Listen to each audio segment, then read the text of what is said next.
Hello, this is Dr. Paul Cottrell, and I'm recording this on August 13th. A lot has happened in the last couple days, especially with Ukraine and Russia, and the United States moving a carrier strike group into the Middle East. So let's play some videos to see what's going on in the world. I've been watching CNN a little bit, and usually CNN, because I think CNN is tied to the CIA. So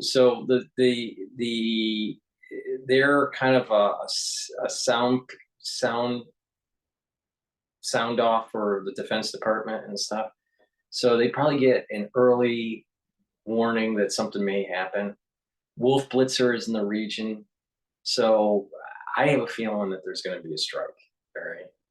Now, the carrier group, the strike carrier group, the CSG, carrier strike group, number 3 is the Abraham Lincoln. There are 3 destroyers with that group, and then I think it's Squadron 21, that aircraft. So we were talking about the FA-18 Hornet or Super Hornets. You're talking about Hawkeyes, which are radar. You have a helicopter group that's tied to that, and you have I think F-35s. Is it F-22s or F-30? I think they're F-35s that are on that in that group. So most likely, the Eisenhower will stay in the region just in case you need double firepower. If things start to calm down, then Eisenhower will probably pull out. I think it's the Eisenhower that's there. So maybe it's the Gerald Ford. I think it's the Eisenhower.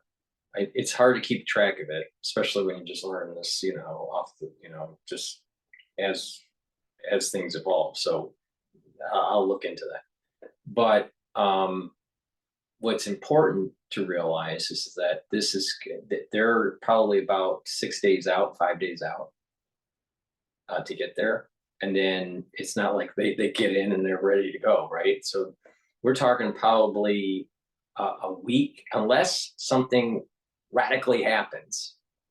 I don't think that there's going to be a strike that's imminent by Iran or by the Israelis in the next 48 hours. I don't think that's going to happen. But if it did, whatever assets that we have in the field, in the theater, will just be used. And then this CSG number 3 that comes in will help support the effort.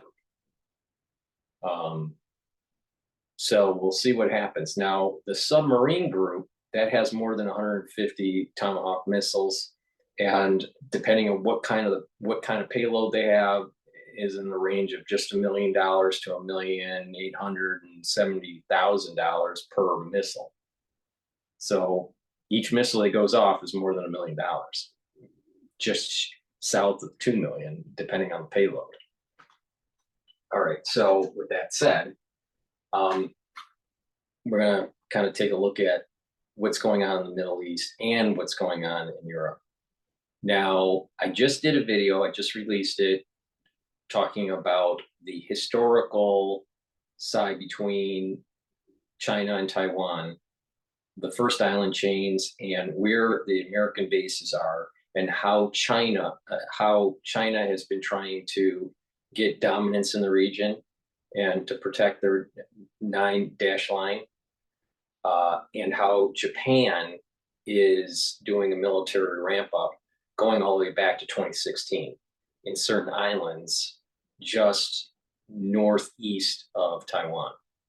So I talk about this northern area of the island, the first island chains, and how important it is for the Allied forces. So please watch that video. The video before that was the history between China and Taiwan from 1912 to 1979. So, I'm going to have a series of these videos about Taiwan and the strategic importance of that region and how it dovetails into what's going on in the Middle East and what's going on in Europe. So please watch that video. Please support my work by subscribing to all my channels. I have 4 channels on YouTube. Links are in the description. I have Brighteon, Bitchute, and Rumble. Links are in the description of this video. Please click the links and please subscribe to all the channels. Please follow me on X and on GETTR. That way you get notifications of the work I do and you can follow me. It's really important to improve your health, but also to understand some of the current events and how it may affect you financially, physically, or just to be abreast of what's going on in the world, because we're living in very tumultuous times, and you need people like myself to be able to kind of go a little bit deeper than what the mainstream media is doing. In addition, please go to my store, the-studio-reykjavik.com. You can help support my work by donating. I have thousands of videos that are for free, so please, donate to help that effort. This is a communal effort to get word out there. All right. So if you can, please donate. You can donate through Stripe, PayPal, or Buy Me a Coffee. Links are in the description. Also, the links are on my website on the homepage. So please donate that way, or you can be a paid member to my Patreon channel. That way you are supporting the effort. If you're a higher tier member on Patreon, you do get some extra benefits to some of my medical lectures. And of course, the supplements and how to slow down aging, how to improve your vitality, how to boost up your immune system. Please go to my store and follow the protocol, follow what I'm doing. It's something that I've been doing for years. It's obvious that it's working because I am older than Alex Jones, and Alex Jones looks a lot older than I do. All right. So, why don't, instead of supporting Alex Jones and purchasing his products, you should be purchasing my products and following my protocol, because I'm actually living proof that it works. All right. So with that said, we're going to go to live now from Fox, and this was published an hour ago.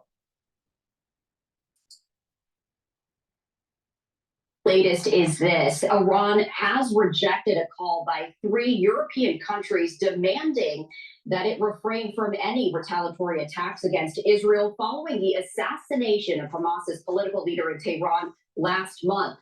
The leaders of France, Germany, and Britain issued a joint statement endorsing the latest push by mediators, Qatar, Egypt, and the United States to broker an agreement to end the Israel-Hamas war. The European leaders also called for the return of hostages held by Hamas and unhindered delivery of humanitarian aid. Mediators have spent months trying to get the sides to agree to a 3-phase plan in which Hamas would release the remaining hostages captured in its October 7th attack in exchange for Palestinians imprisoned by Israel. And Israel would also withdraw from Gaza.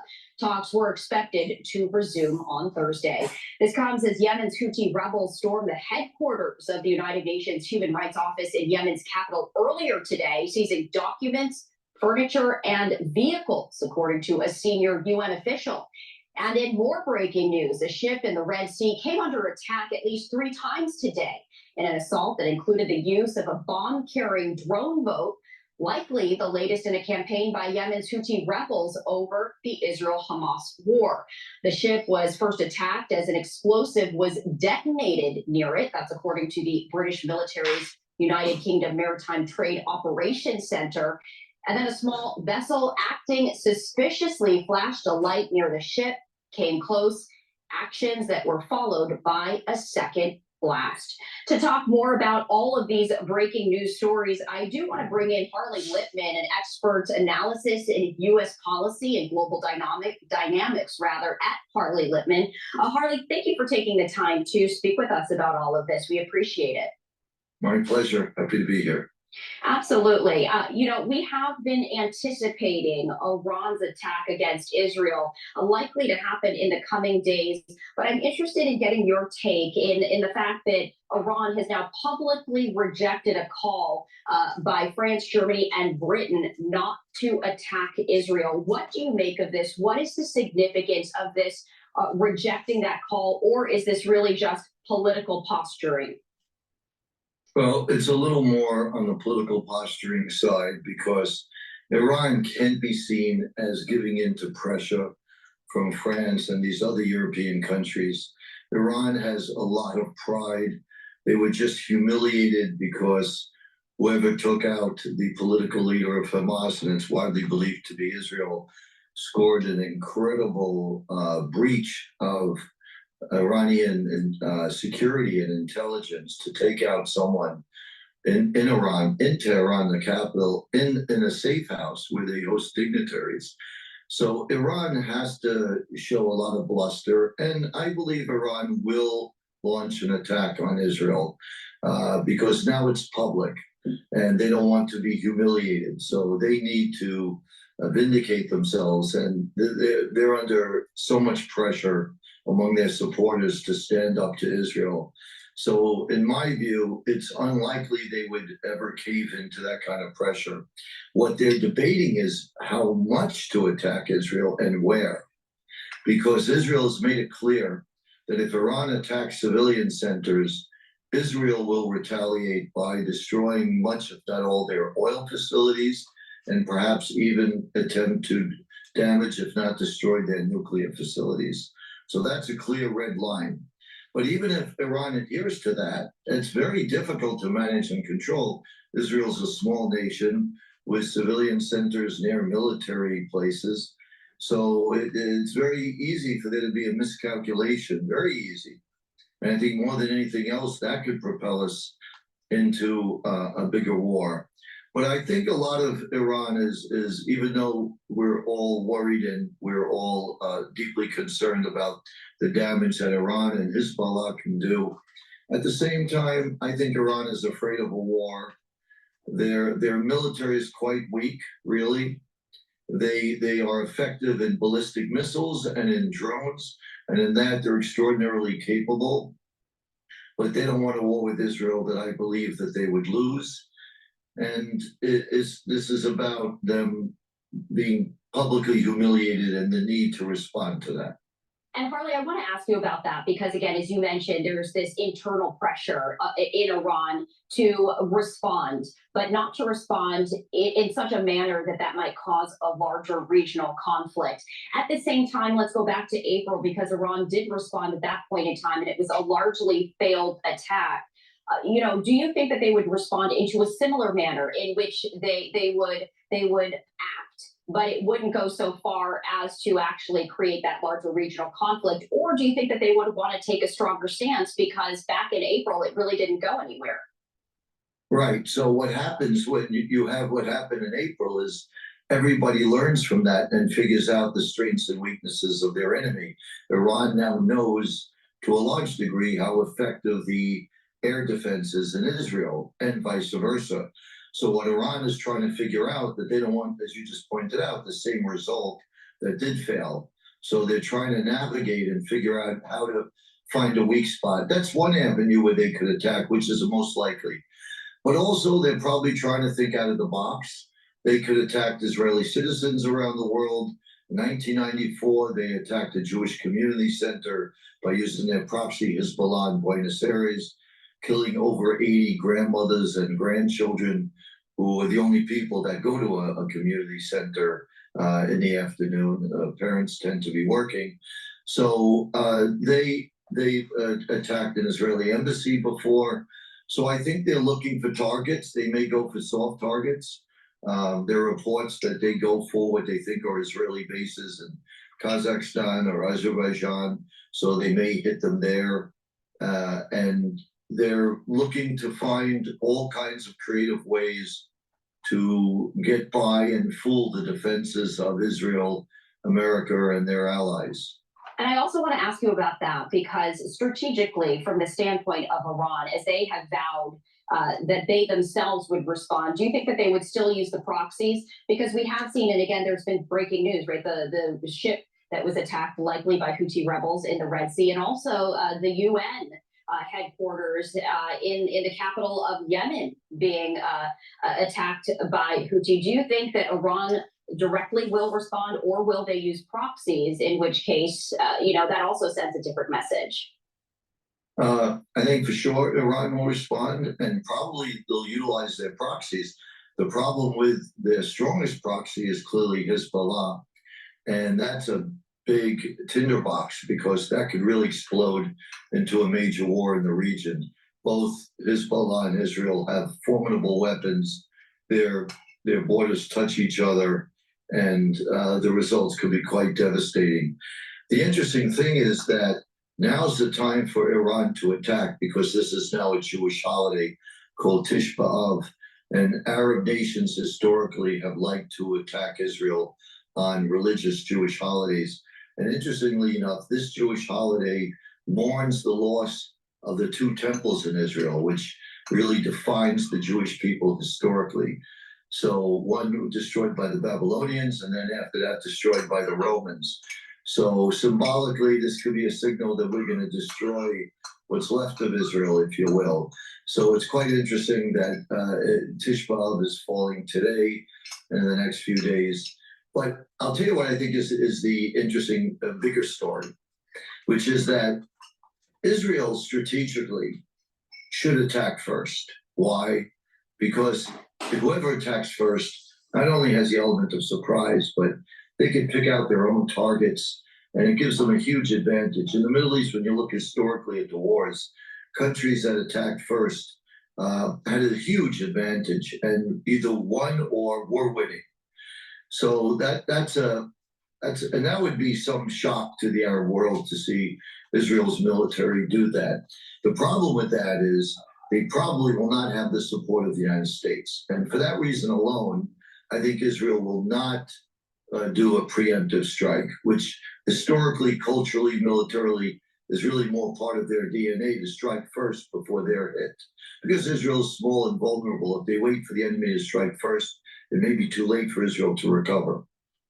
And, you and I have previously talked about potential timelines. Do you think that some sort of response, either by Iran or by Israel, is going to be happening sooner rather than later? You mentioned, and I'm glad you brought this up, because historical context and context in general is so important, that this today is a Jewish holiday, and there's a lot of significance in that.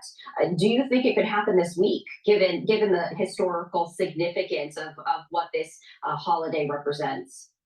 Yeah, I think that's the conventional wisdom. That's the thinking of most analysts covering this region, is that it's going to be now. Interestingly, though, the United States, Israel, and its allies are very, very well prepared. So, in a sense, they're de-escalating it by saying it's going to be now, because they're warning Israel and the Americans, get ready, here we come. So, just by doing that, they're kind of lowering the temperature, sending a signal that we don't want this to get into a major war. We're even giving you a warning. That said, though, as you pointed out earlier, that because their earlier attack on Israel in April failed, they need to do something more robust and to have a bigger impact.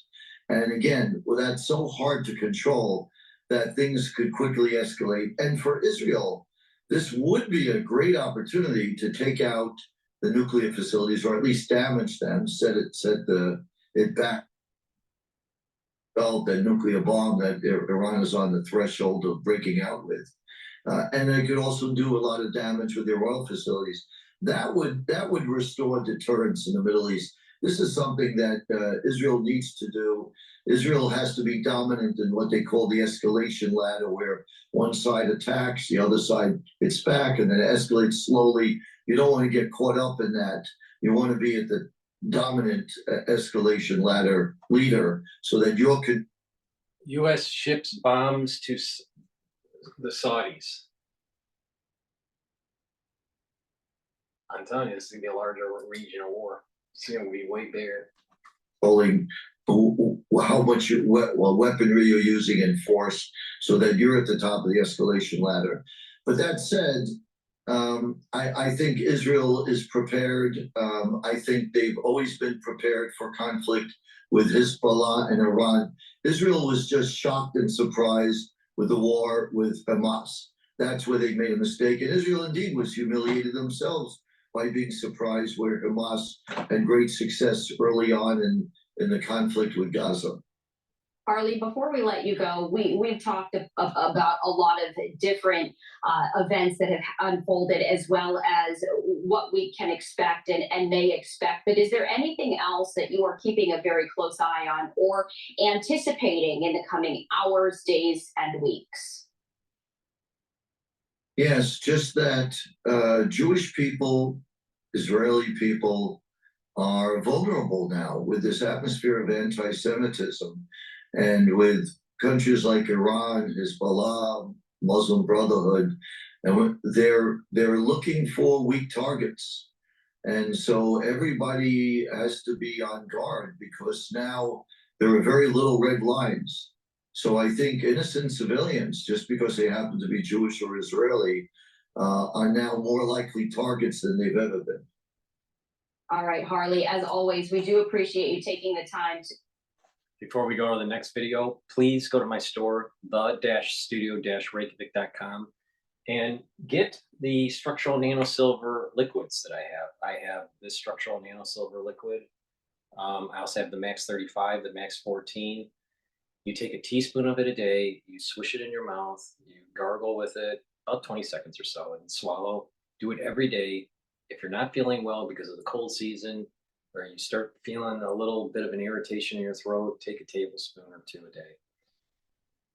It's a great way to neutralize pathogens and maintain the mucosal barrier.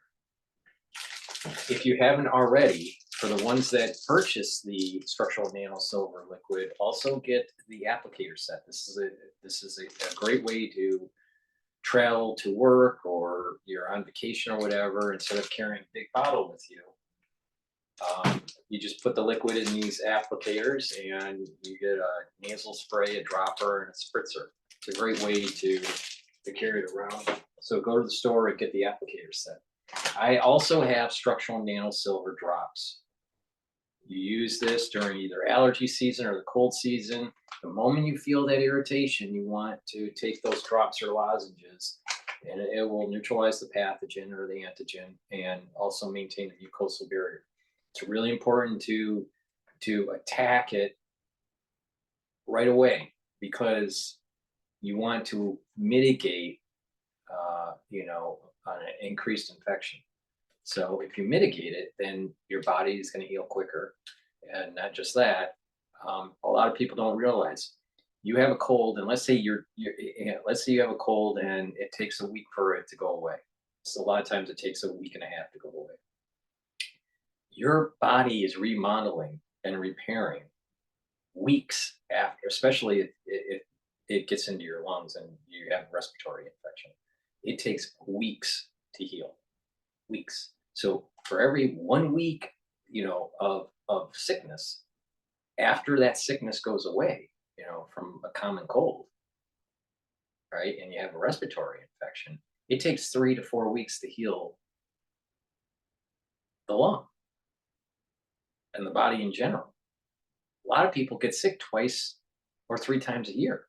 So that means 3 months out of the year, you are sick/healing from the infection. This is part of the reason why people age faster. It's not the only reason, but it's part of the reason.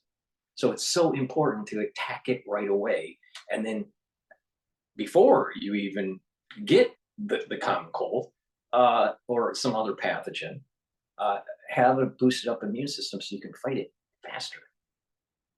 All right? It's all about mitigation, attacking it early, and having a boosted immune system. So please go to my store and get the honey and lemon drops. It's in a 100 count. I also have blueberry drops in a 100 count, and I have zinc elderberry or elderberry zinc lozenges in a 21 count. Get a couple bags for your household so you are prepared just the moment that someone in your household has that irritation in your throat. You attack it right away and you You are doing wonders.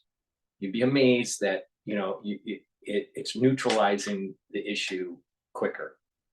So you don't have to spend 3 weeks healing because of a common cold or something even worse. All right. So please, I know what I'm talking about. Right. In addition, please go to my store and get the structural nail silver soaps. I have very high quality soaps. I have 5 different varieties. This one happens to be the charcoal tea tree. So please go to the store, get a couple bars for your household. They're very high quality soaps that help neutralize pathogens. They're way better than Dove. You know, so please go to the store, the-studio-reykjavik.com. The link is in the description of this video. All right, from there, I want to look at BBC and what they're talking about, the Kursk issue with Russia. On October 19th, 2023, Wells Fargo warned its clients that all checking accounts are likely to be replaced with digital dollars in the near future. If you have Ukraine and Russia had been attacking each other overnight, a week into Ukraine's incursion into the Russian border region of Kursk. The defense ministry in Moscow says its air defense units have destroyed 12 drones over Kursk and 1 each over Belgorod and Vorozhny. Ukraine's military says it shot down 30 Russian drones and 2 missiles. Russian war bloggers report continuing battles in Kursk as well. They say Kyiv's forces are trying to expand their control, but are being met by reinforcements sent by the Kremlin. Thousands of people have been evacuated from Russian towns and cities as the Ukrainian troops advance. Ukrainian troops, highlighted here in yellow, are reportedly as deep as 32 kilometers inside Russia. Ukraine's plan seems to be to draw Russian forces away from the front line in Ukraine, shown here in red, where Moscow has been making slow but steady gains. Let's speak now to Dr. Patrick Bury, former infantry captain in the British Army, former NATO analyst and a defence expert at the University of Bath. Always good to have you with us here on the BBC. We've just had a statement coming out of Ukraine saying they're not interested in keeping this territory in the Kursk region. So I wonder what their intention is. What's going to happen now? Yeah, that is really interesting because we kind of got a reading from some top Ukrainian officials about the operational objectives, and they were to draw, as you mentioned there in your intro, to draw forces away from the front line in Donetsk, where the Ukrainians are under real pressure.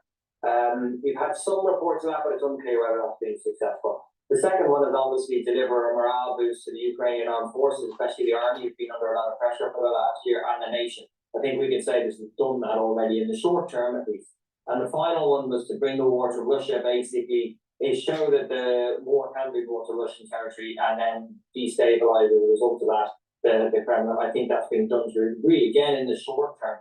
But the longer term strategic objective looked like, were they going to try to hold some ground here in case they're forced to negotiations, especially under a potential Trump president? And an operation like this would have taken months to prepare. It's not the kind of thing you do off the back of the cuff, and especially the way it's been executed very well.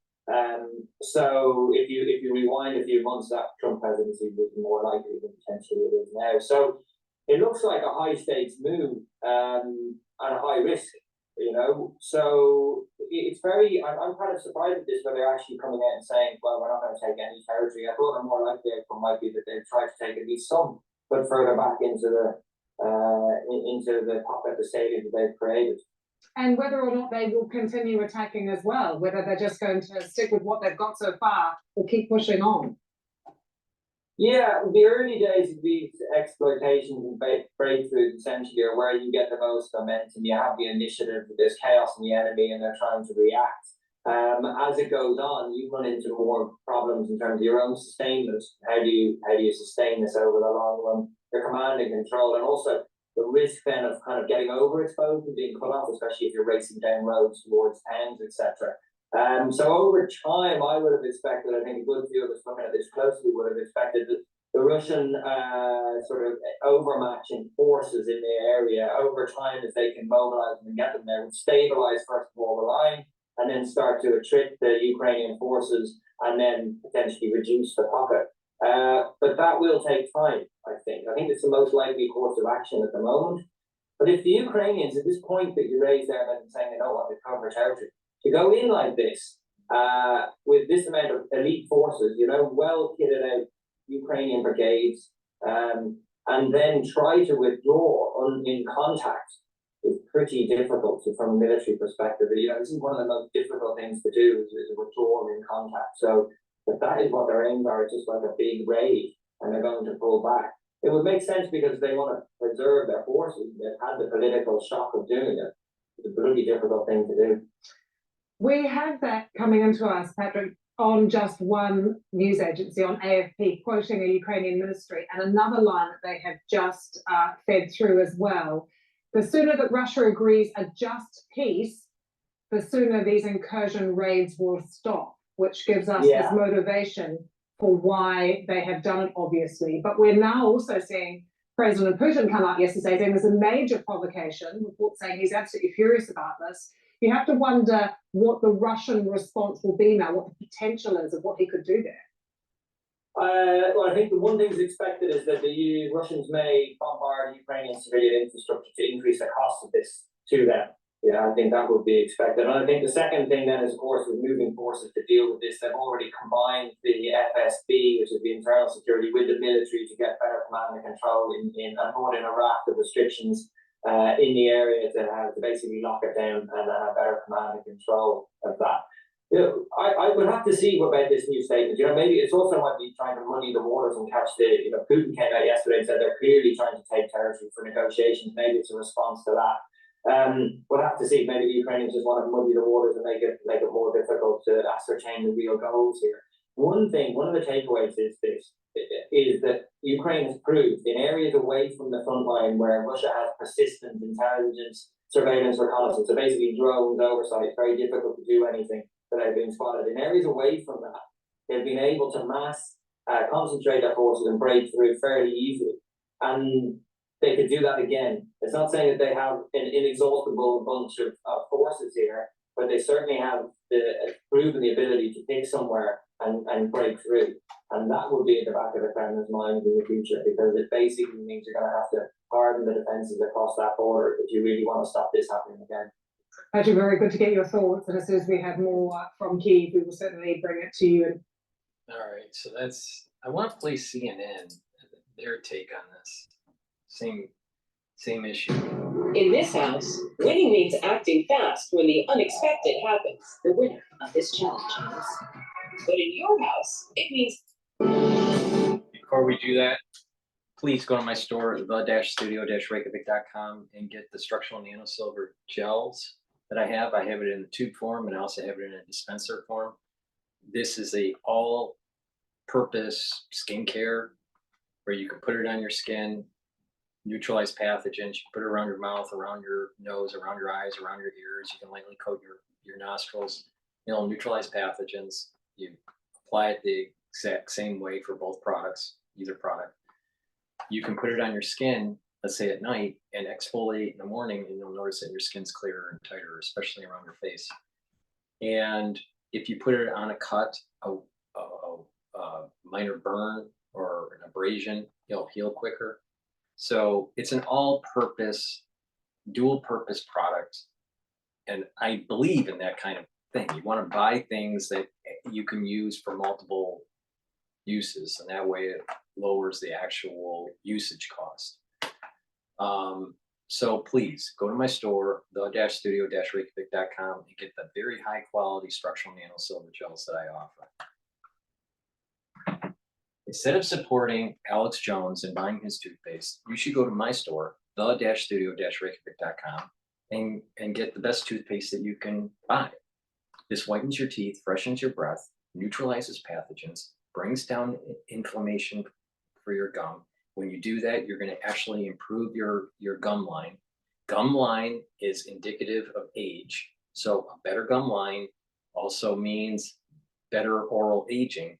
So go to my store, the-studio-reykjavik.com, and get this toothpaste. It has no fluoride in it. Make sure you filter your water, because fluoride is bad for you. It makes you stupid. All right. Fluoride makes you stupid. All right. So please go to my store and make sure you get this toothpaste. It's a very high quality toothpaste. Get a few tubes of this for your household. and stop supporting Alex Jones because he doesn't sell toothpaste as good as this one. So go to my store, the-studio-reykjavik.com.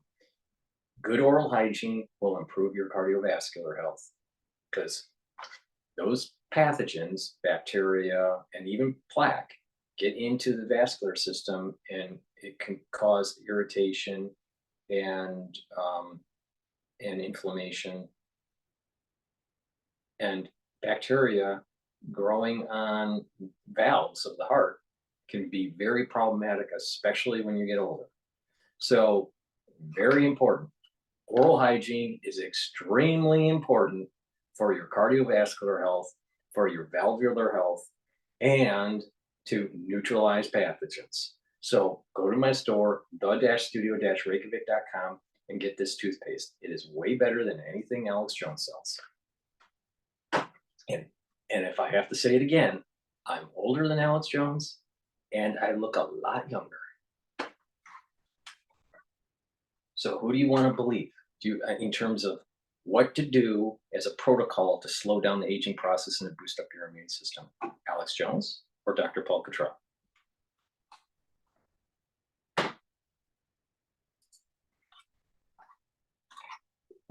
Ukrainian President Volodymyr Zelensky is blaming Russian forces for starting a fire at a nuclear power plant in southern Ukraine. He shared this video online showing smoke coming out of one of the towers at the Russian-controlled Zaporizhzhia plant. But Russia claims the fire erupted after a Ukrainian attack. Zelensky says Moscow is just using the nuclear plant to blackmail Ukraine and the rest of the world. He added that radiation levels in the area are normal. Meanwhile, Ukrainian troops are pushing deeper into Russia's Kursk region after launching an incursion. I just want to go off on a tangent just really quick. As I'm recording, the S&P 500 is at 5,405. All right. Alex Jones, when the market was starting to tank just a few days ago, Alex Jones said that, oh, it's going to be the end of the world. This is the big event. This is the big event. And I said, no, it's not.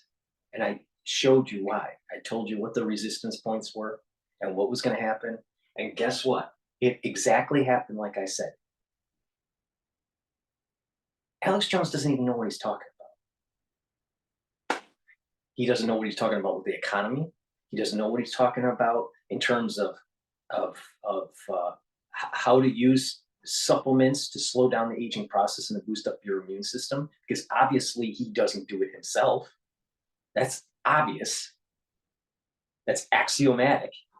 And he doesn't know much about, the pathogens and the biosecurity that the United States government was doing. He had to take it from other people like myself and repackage it in a way and not give people proper credit.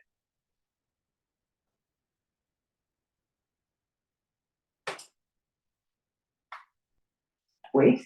The latest report by the Russian Defense Ministry indicates they have advanced up to 30 kilometers inside Russia. Joining us now is CNN's Claire Sebastian, live in London. Good to see you, Claire. So what is the latest on Ukraine's incursion into Russia? Yeah, Rosemary, what we're monitoring this morning are reports of evacuations happening in a second Russian border region, Belgorod. This is a region that really up until this incursion by Ukraine into Kursk last week was really the epicenter of the cross-border attacks that we've seen, drone attacks, even sort of sabotage groups in the past have crossed into Belgorod. The governor this morning saying that they are starting to evacuate people from one border district there. He's talking about a disturbing morning, enemy activities on the border. We're monitoring unofficial accounts that Ukraine may have attacked there, though we cannot verify that. As of this point, could this be another attempt to sort of stretch the Russian forces, draw them away from other areas? That is unclear at this moment. Obviously, we've seen evacuations happen in the Kursk region over the weekend. Russian state media talked about at least 76,000 people having to have been evacuated. They've had to set up temporary accommodation centers in 8 other different Russian regions. So look, if disruption is part of the plan here, it certainly seems to be working. And that for the first few days of this incursion, we didn't hear much from Ukraine at all about this. They were very, very silent. Then on Saturday, President Zelensky spoke directly about it for the first time, acknowledging that Ukrainian troops had gone into Russia. He then elaborated further on Sunday, explaining why specifically they decided to attack the Kursk region. Take a listen. Only from the beginning of this summer, and only from the Kursk region, our Sumy region suffered almost 2,000 strikes, artillery, mortars, drones. We also monitor every missile strike, and each such strike deserves a fair response. So what he's saying essentially is that they are attacking in order to defend. They're trying to hit the weapons before they hit Ukraine. And as we've been monitoring this attack over the past week, we've also been watching. What is so shocking is how that border region wasn't protected by the Russians. Now that would mean that their forces are spread thin, and it's very hard for them to really maintain a secure border there. So there's probably more porosity along that border between Ukraine and Russia, and we may actually hear other regions being problematic, and that Ukraine gets into Russia proper. But again, the Ukrainians don't have that much, firepower and command and control to be able to maintain and to continue on with that effort.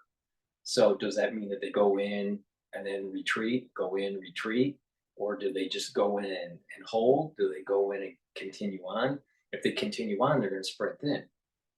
If they stay, well, they may have also a similar problem where other regions are going to be not as secure for Ukraine.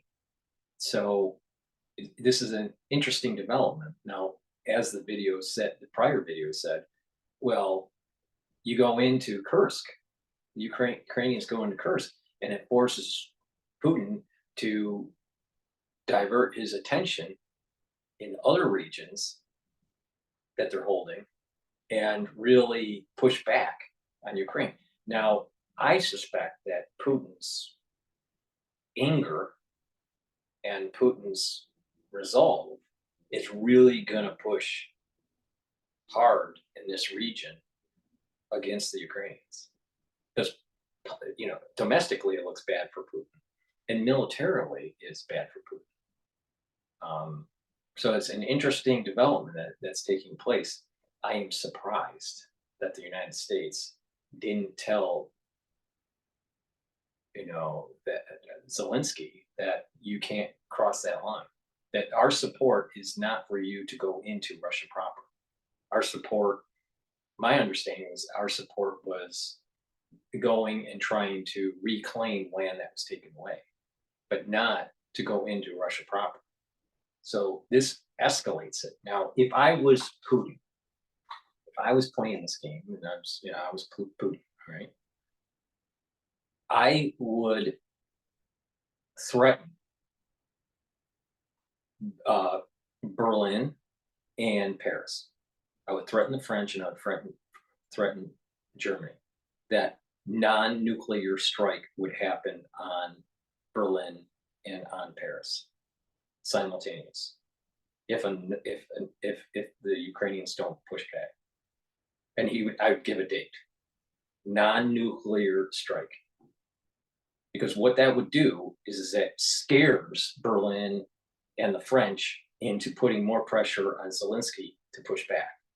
Now, people would say, well, that's going to, if he does that launch, that's going to issue Article 5 for NATO.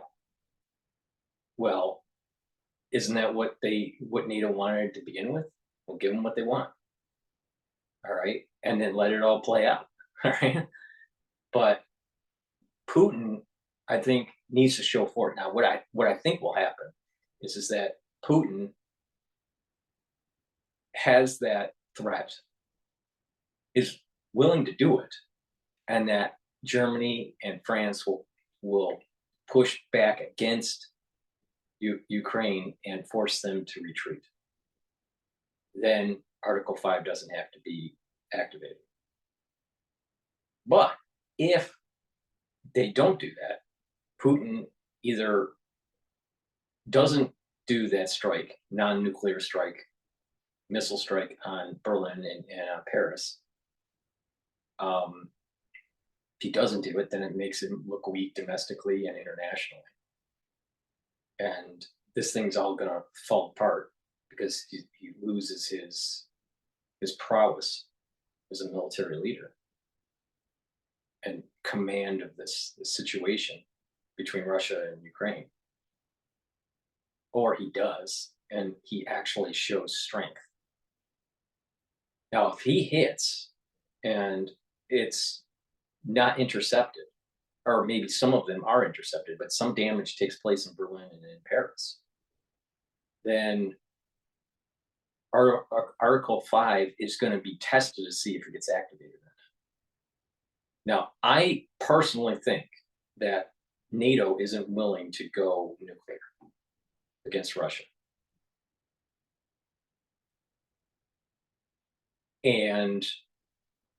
But there's going to be that big question, okay, does it get activated? And what does it mean to be activated? Because if they activate, then you're talking about the ladder of escalation is a lot faster. And now we're at maybe tactical nukes or even, intercontinental nuclear weapons. So this is it's a really scary time, but it's 11:59 a.m. It's a really scary time, but 11:59. That's weird. That serendipitously 11:59, meaning 1 minute to midnight. As I'm talking about this, that's kind of this synchronicity of that is strange, very strange. Okay, that was totally by accident. But if Putin does do that threat, it's really going to question the strength of Article 5 and the resolve of the allied nations have against Russia, because it's obvious that going into Russia proper should have been a no-go zone. All right.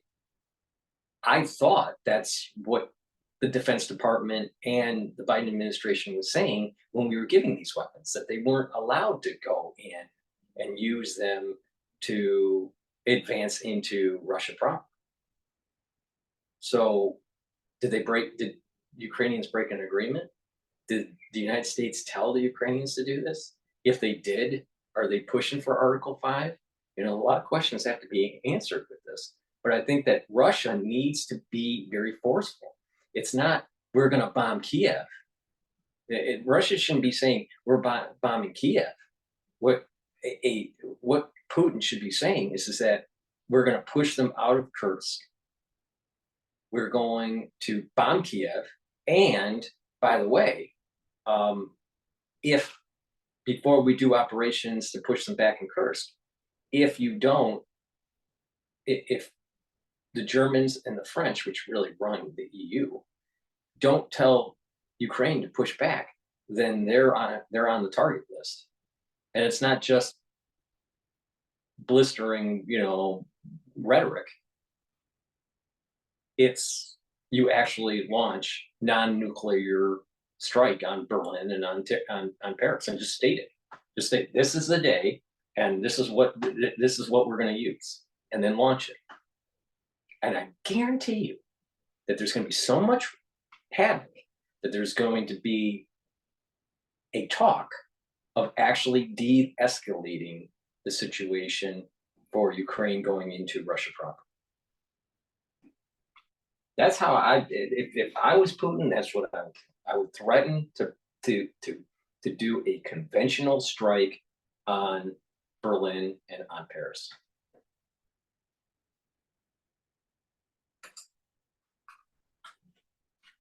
a potential Russian response. We did, of course, have a very deadly attack on the supermarket in eastern Ukraine last week. Then overnight into Sunday, a very large barrage of drones, in addition to some 4 what Ukraine described as North Korean ballistic missiles. 2 people were killed in the Kiev region. And then we saw on Sunday, President Zelensky came out, as you noted, and accused Russia of starting a fire at the Zaporizhia nuclear power plant, the largest nuclear power plant in Europe. It's been occupied by Russia since the first weeks of the war. It's really sort of dropped out of the headlines recently. So this was suddenly notable. Russia is accusing Ukraine of attacking the plant. The International Atomic Energy Agency, which has observers at the plant, said that the fire, they had witnessed the fire in a cooling tower, no radiation risk as of now.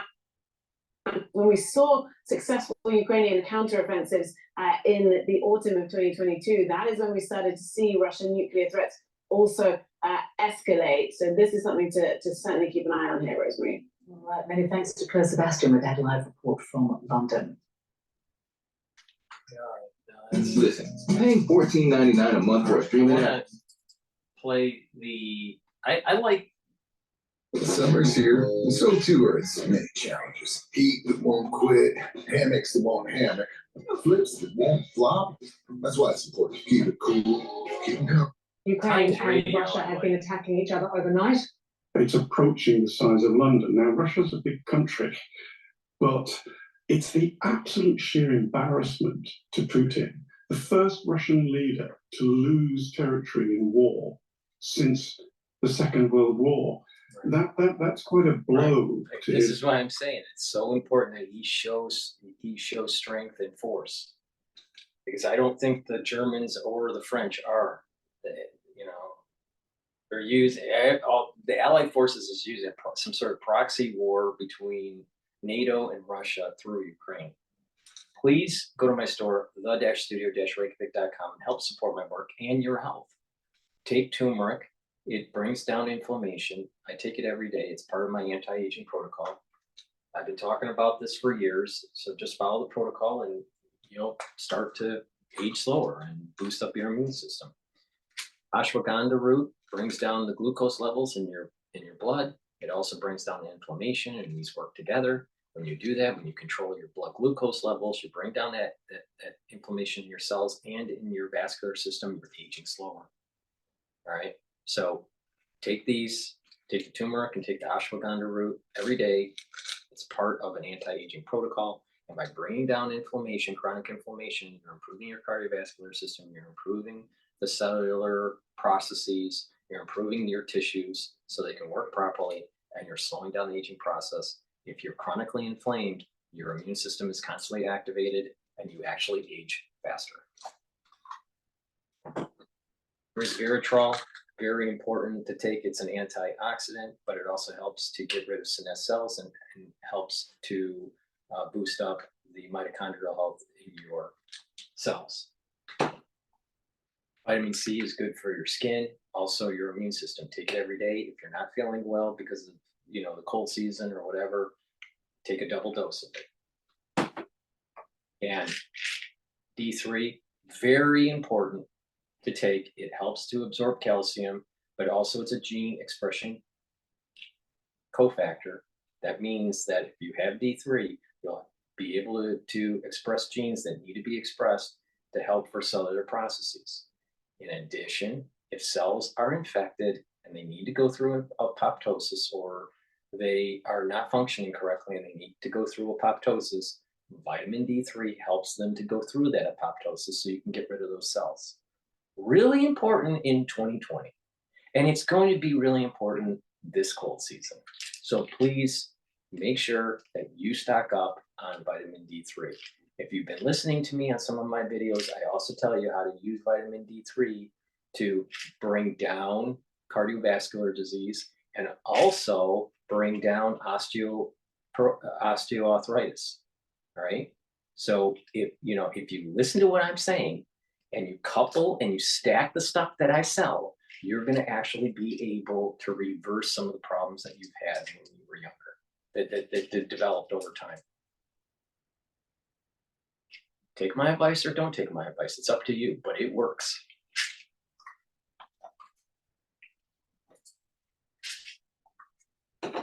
prestige.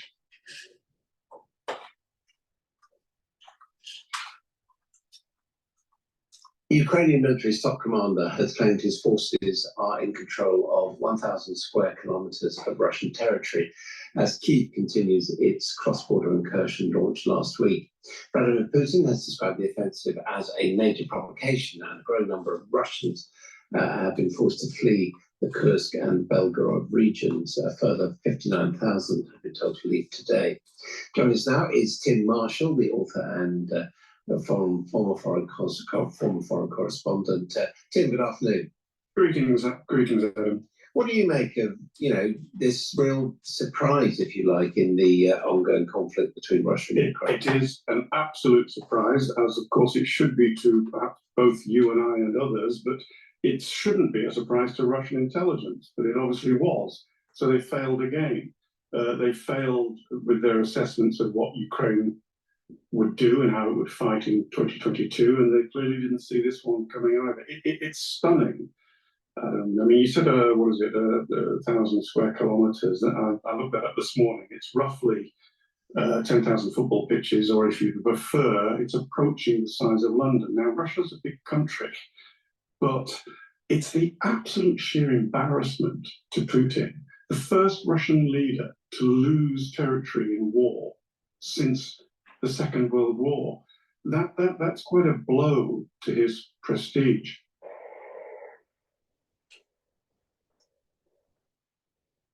Today, not tomorrow, not next week. Today is the day I hope you will donate to support our movement, because the truth is, time is running out.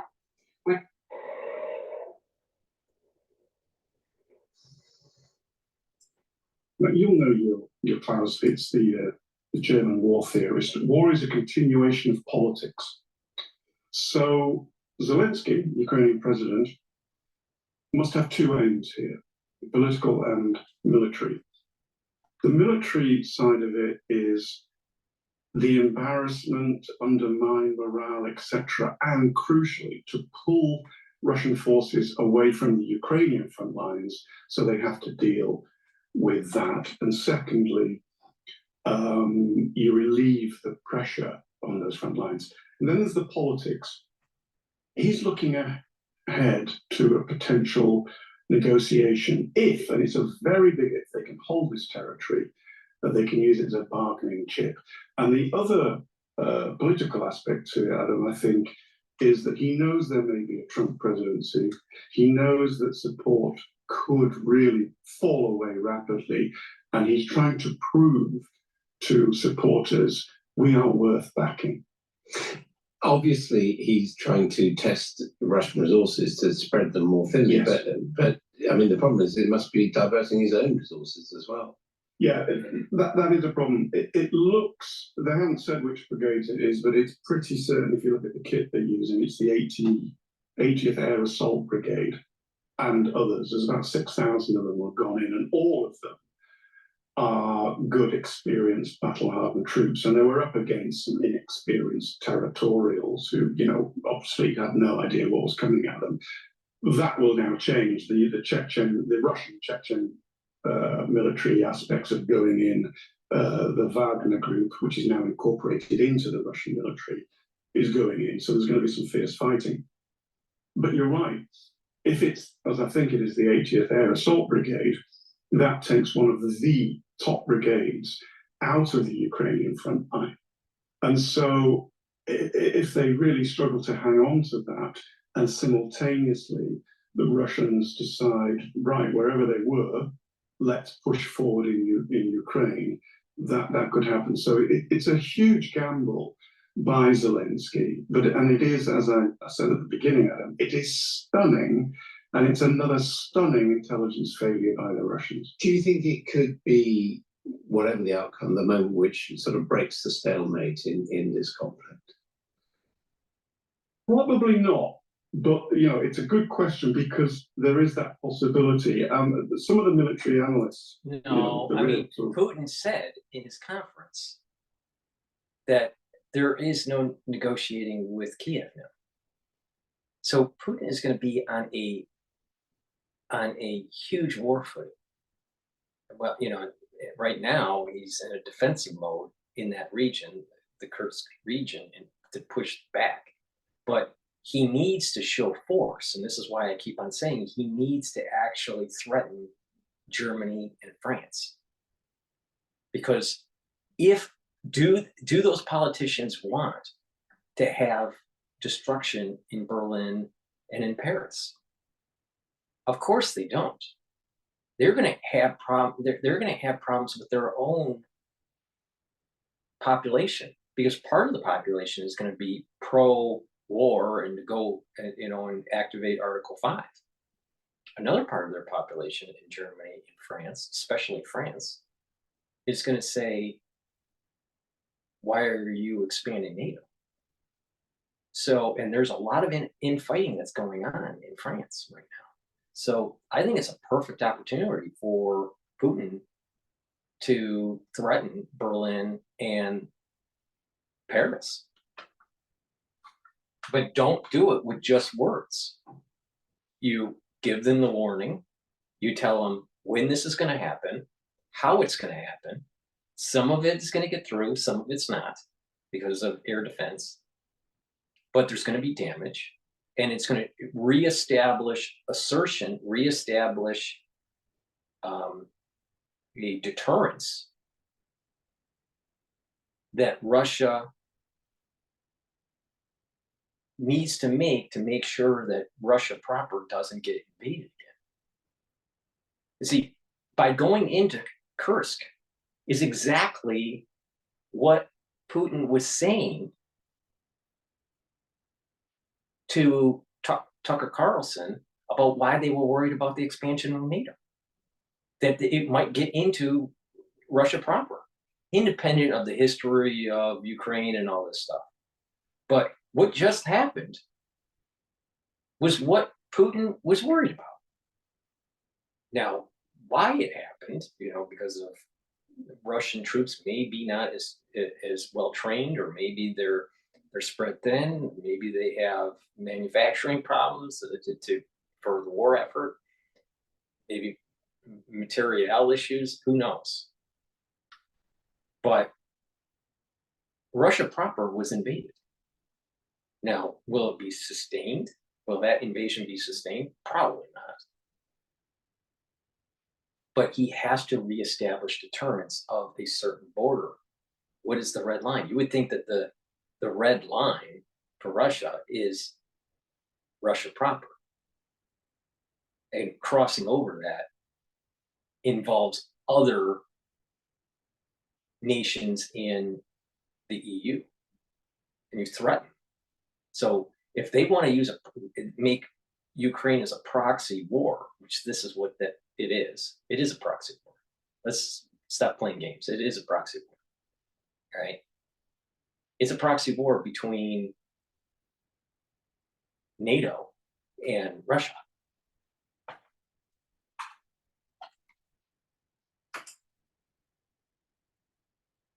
Experienced experts.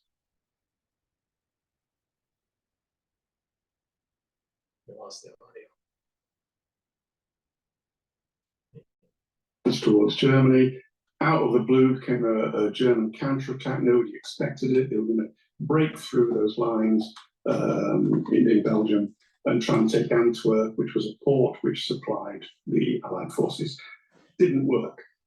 If it had worked, that would have completely changed the war. So there is this potential that the Russians crumble and fail inside their own territory, which is going to have a knock-on effect. But there's also this potential that you've alluded to of the Ukrainian lines weakening, and because things can happen very quickly in war. What looks like a stalemate can suddenly change. So yeah, that is another scenario which we're all watching in this unfolding story.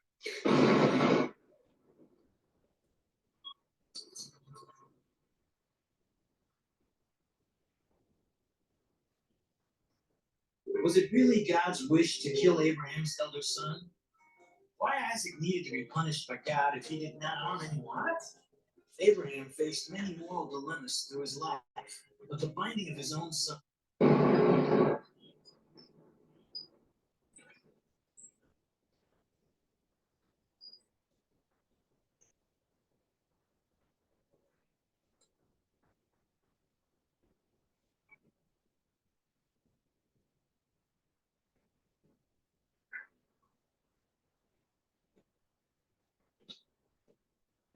showing videos of the region.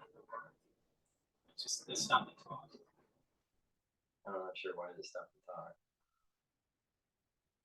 Let's see here. What else is going on?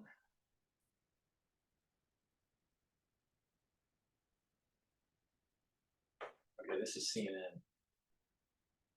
This Russian published 3 officials minutes are ago. urging more residents southwest of Kursk to evacuate the area as Ukrainian troops push forward into Russia.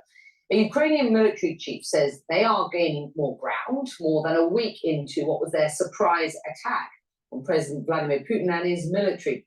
Now, this is Kyiv's biggest incursion into Russia since the start of the war. This video, just into CNN, appears to show more Ukrainian forces ramping up in Ukraine's Sumy region. Here's a closer look at the volatile region near that border. Ukraine's Sumy region is in blue. Russia's Kursk and Belgorod regions are colored in yellow. This is the critical area where Ukrainian troops are crossing over into Russia. CNN's Fred Plotkin is following this story for us from Berlin. What do you make of what we are seeing? If the United States keeps on funding and supplying weapons and intelligence, this border may actually start ending up being a new buffer zone where Russia has lost ground. There's a buffer zone, and then there's the establishment of Ukraine into NATO. But that would mean that they have to hold it, and I don't think that they can hold it. I don't think that there's enough troops to hold it. So it may be a tactic of diverting Putin's forces to the Russian proper invasion territory, and move from the territories that are along the periphery all the way to Crimea in the south. Happening on the ground, and why? Well, I think one of the things that you just said is absolutely correct. This is an absolutely critical area, both for the Ukrainians and for the Russians. In fact, the Ukrainians were for a long time expecting the Russians to mount an offensive from the Kursk region into the Sumy region to try and go south and push south from there. It appears as though the Ukrainians have been a lot faster than the Russians in mounting such a thing. I think one of the things that's also worth pointing out, that you just showed us that video of the Ukrainians amassing on the border in the Sumy region.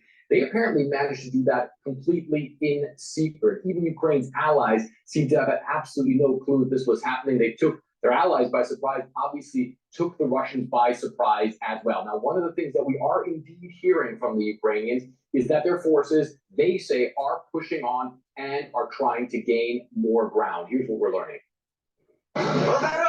Ukrainian troops.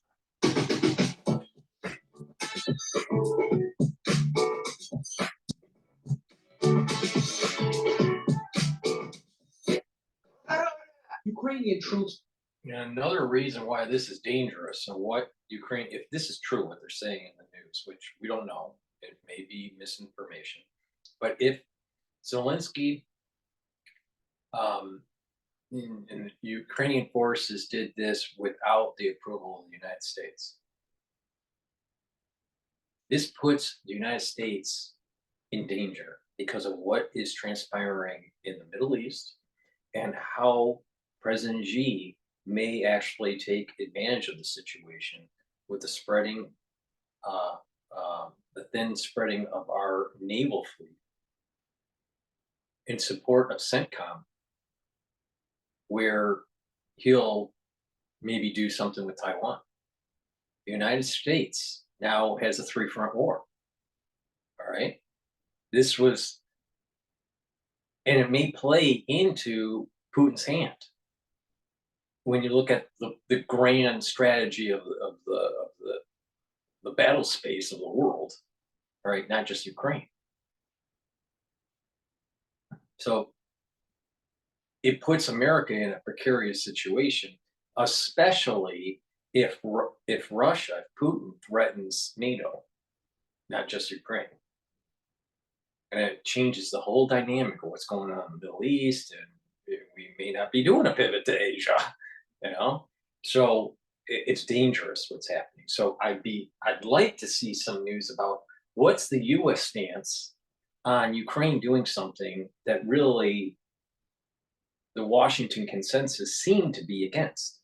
Now, maybe it was for it, and they're just, maybe the United States is wanting this to happen or whatever, but it just seems that if Putin escalates this and brings it to NATO, it puts the United States in a precarious situation where they have a three front. They have three separate war theaters that they got to worry about: Asia, Middle East, and the Ukraine, Russian theater. Sweeping through Russian territory. Dear Ukrainians, this soldier starts and then says his forces went into a Russian supermarket, but that Ukrainian stores have a better selection. Videos released of several areas inside Russia showing Ukraine soldiers taking down Russian flags and raising Ukraine's. And while the Kremlin claims its forces have held up Ukraine's advances in some areas, posting videos of bombed out alleged Ukrainian vehicles, the numbers the Kremlin does admit are staggering. Almost 30 villages under Ukrainian control, more than 120,000 Russian civilians evacuated in the Kursk region alone, and more under evacuation orders in Belgorod region to the south. Russian President Vladimir Putin irate, vowing to respond while ripping into Ukraine and its Western allies. It appears that the enemy, with the help of its Western masters, is fulfilling their will, and the West is fighting us with the hands of the Ukrainians. So it looks like the enemy is seeking to improve its negotiating position for the future. The enemy will certainly receive a worthy response, and all our objectives will undoubtedly be achieved.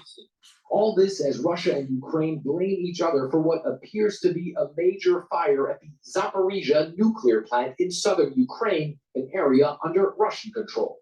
So far, no increased radiation levels have been detected. Kiev has published little information about its offensive into Russian territory, but Ukraine's president justifying the incursion.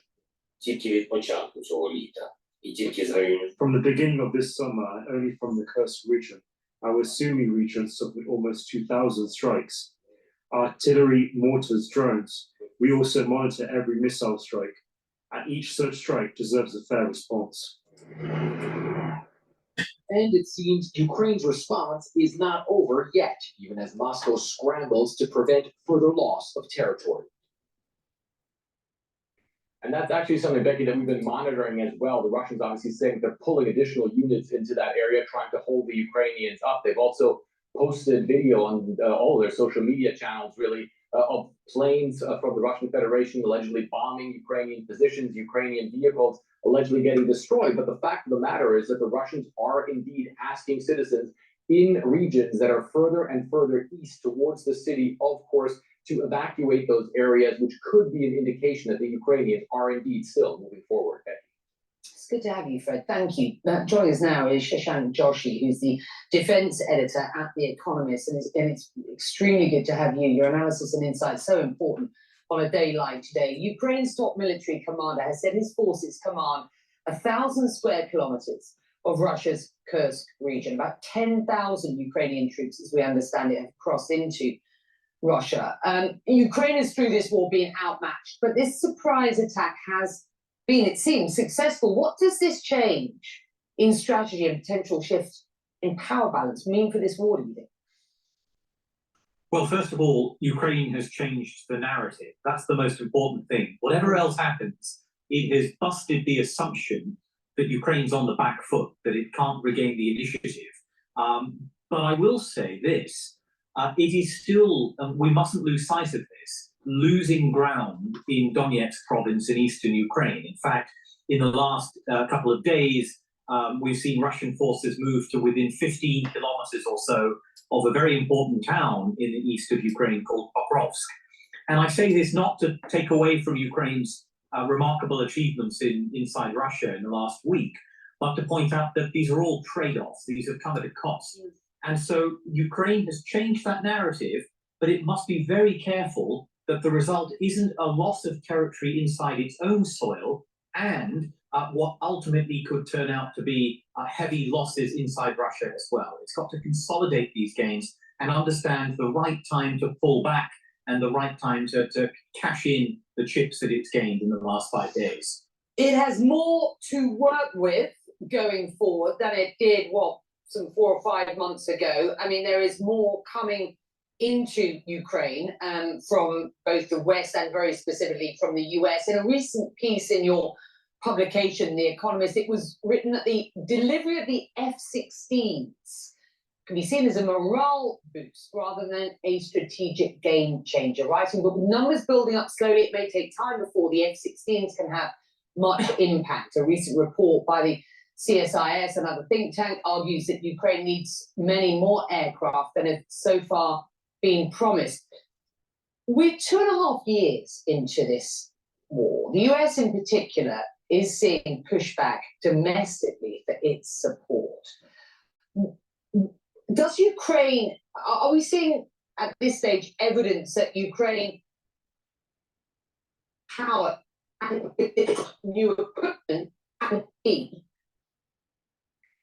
or strength going forward? For example, what impact are these F-16s going to have?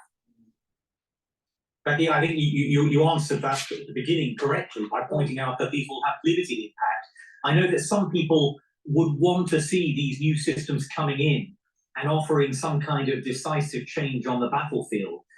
But in truth, the F-16s ought to be seen as a long-term replacement for Ukraine's aging and depleted fleet of Soviet-designed aircraft, MiGs and Sukhois.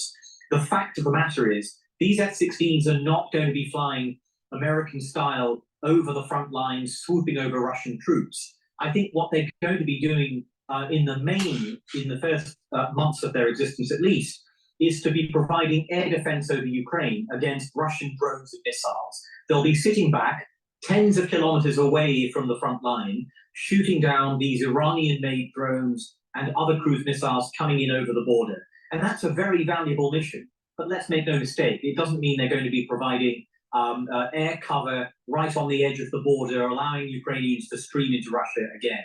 We've really got to keep expectations in check of what these planes can achieve. Let's talk about the wider story here. The Ukrainian president, Volodymyr Zelensky, has said in taking the fight to Russia that this is key to achieving peace. And I just want you and our viewers to have a listen to specifically what he said. It is only fair to destroy Russian terrorists where they are, where they launch their strikes from. Russian military airfields, Russian logistics. We see how useful this can be for bringing peace closer. Russia must be forced into peace if Putin wants to continue waging war so badly. And Ukraine's head of military administration said, and I quote him here, "They are feeling what we have been feeling for years, since 2014. This is an historical event." Is this about forcing Putin's hand, getting him to a negotiating table to broker peace on Kyiv's terms rather than on Putin's terms at this point? What's your sense here?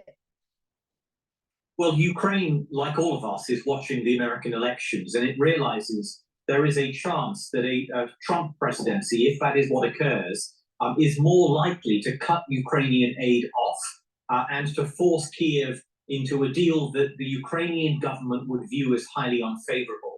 And so you could see this kind of operation as a way of preempting some of that and saying that, first of all, Ukraine still has options, and second of all, that simply freezing the lines as they are is not an acceptable solution because, look, Ukraine is in charge of Russian soil as well. So this is, I think, absolutely a way for Ukraine to say it can strengthen its hand in any talks that occur. Johnson, you're fired. Why? It's not you. It's your shirt. But it's Casual Friday. Well, you're taking it too far. Look at Gibson. He's wearing a true classic tee. want to take a look at.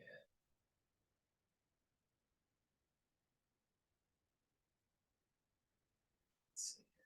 This is CNN.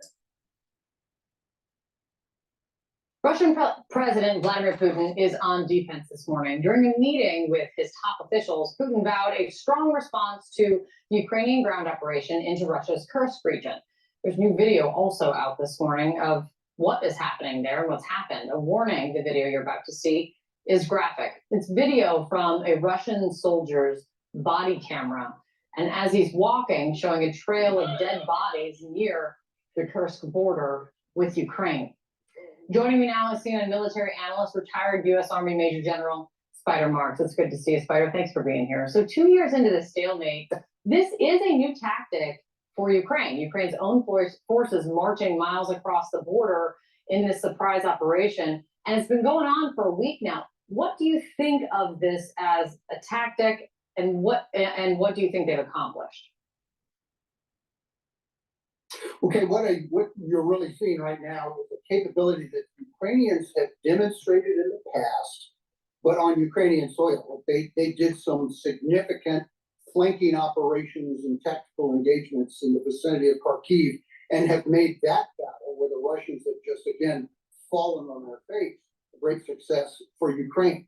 So what Ukraine now is doing is taking a page from that experience and linking it into a greater operation into Russia. Now, the difficulty with that is that if those operations, both in Kharkiv by the Ukrainians and now this Ukrainian flanking operation in the vicinity of Kursk, are not connected in some way, if there's a gap, that's a gap that can be exploited by the Russians. But let's be frank, the Russians have demonstrated zero capacity to detect those kinds of openings and then to exploit it.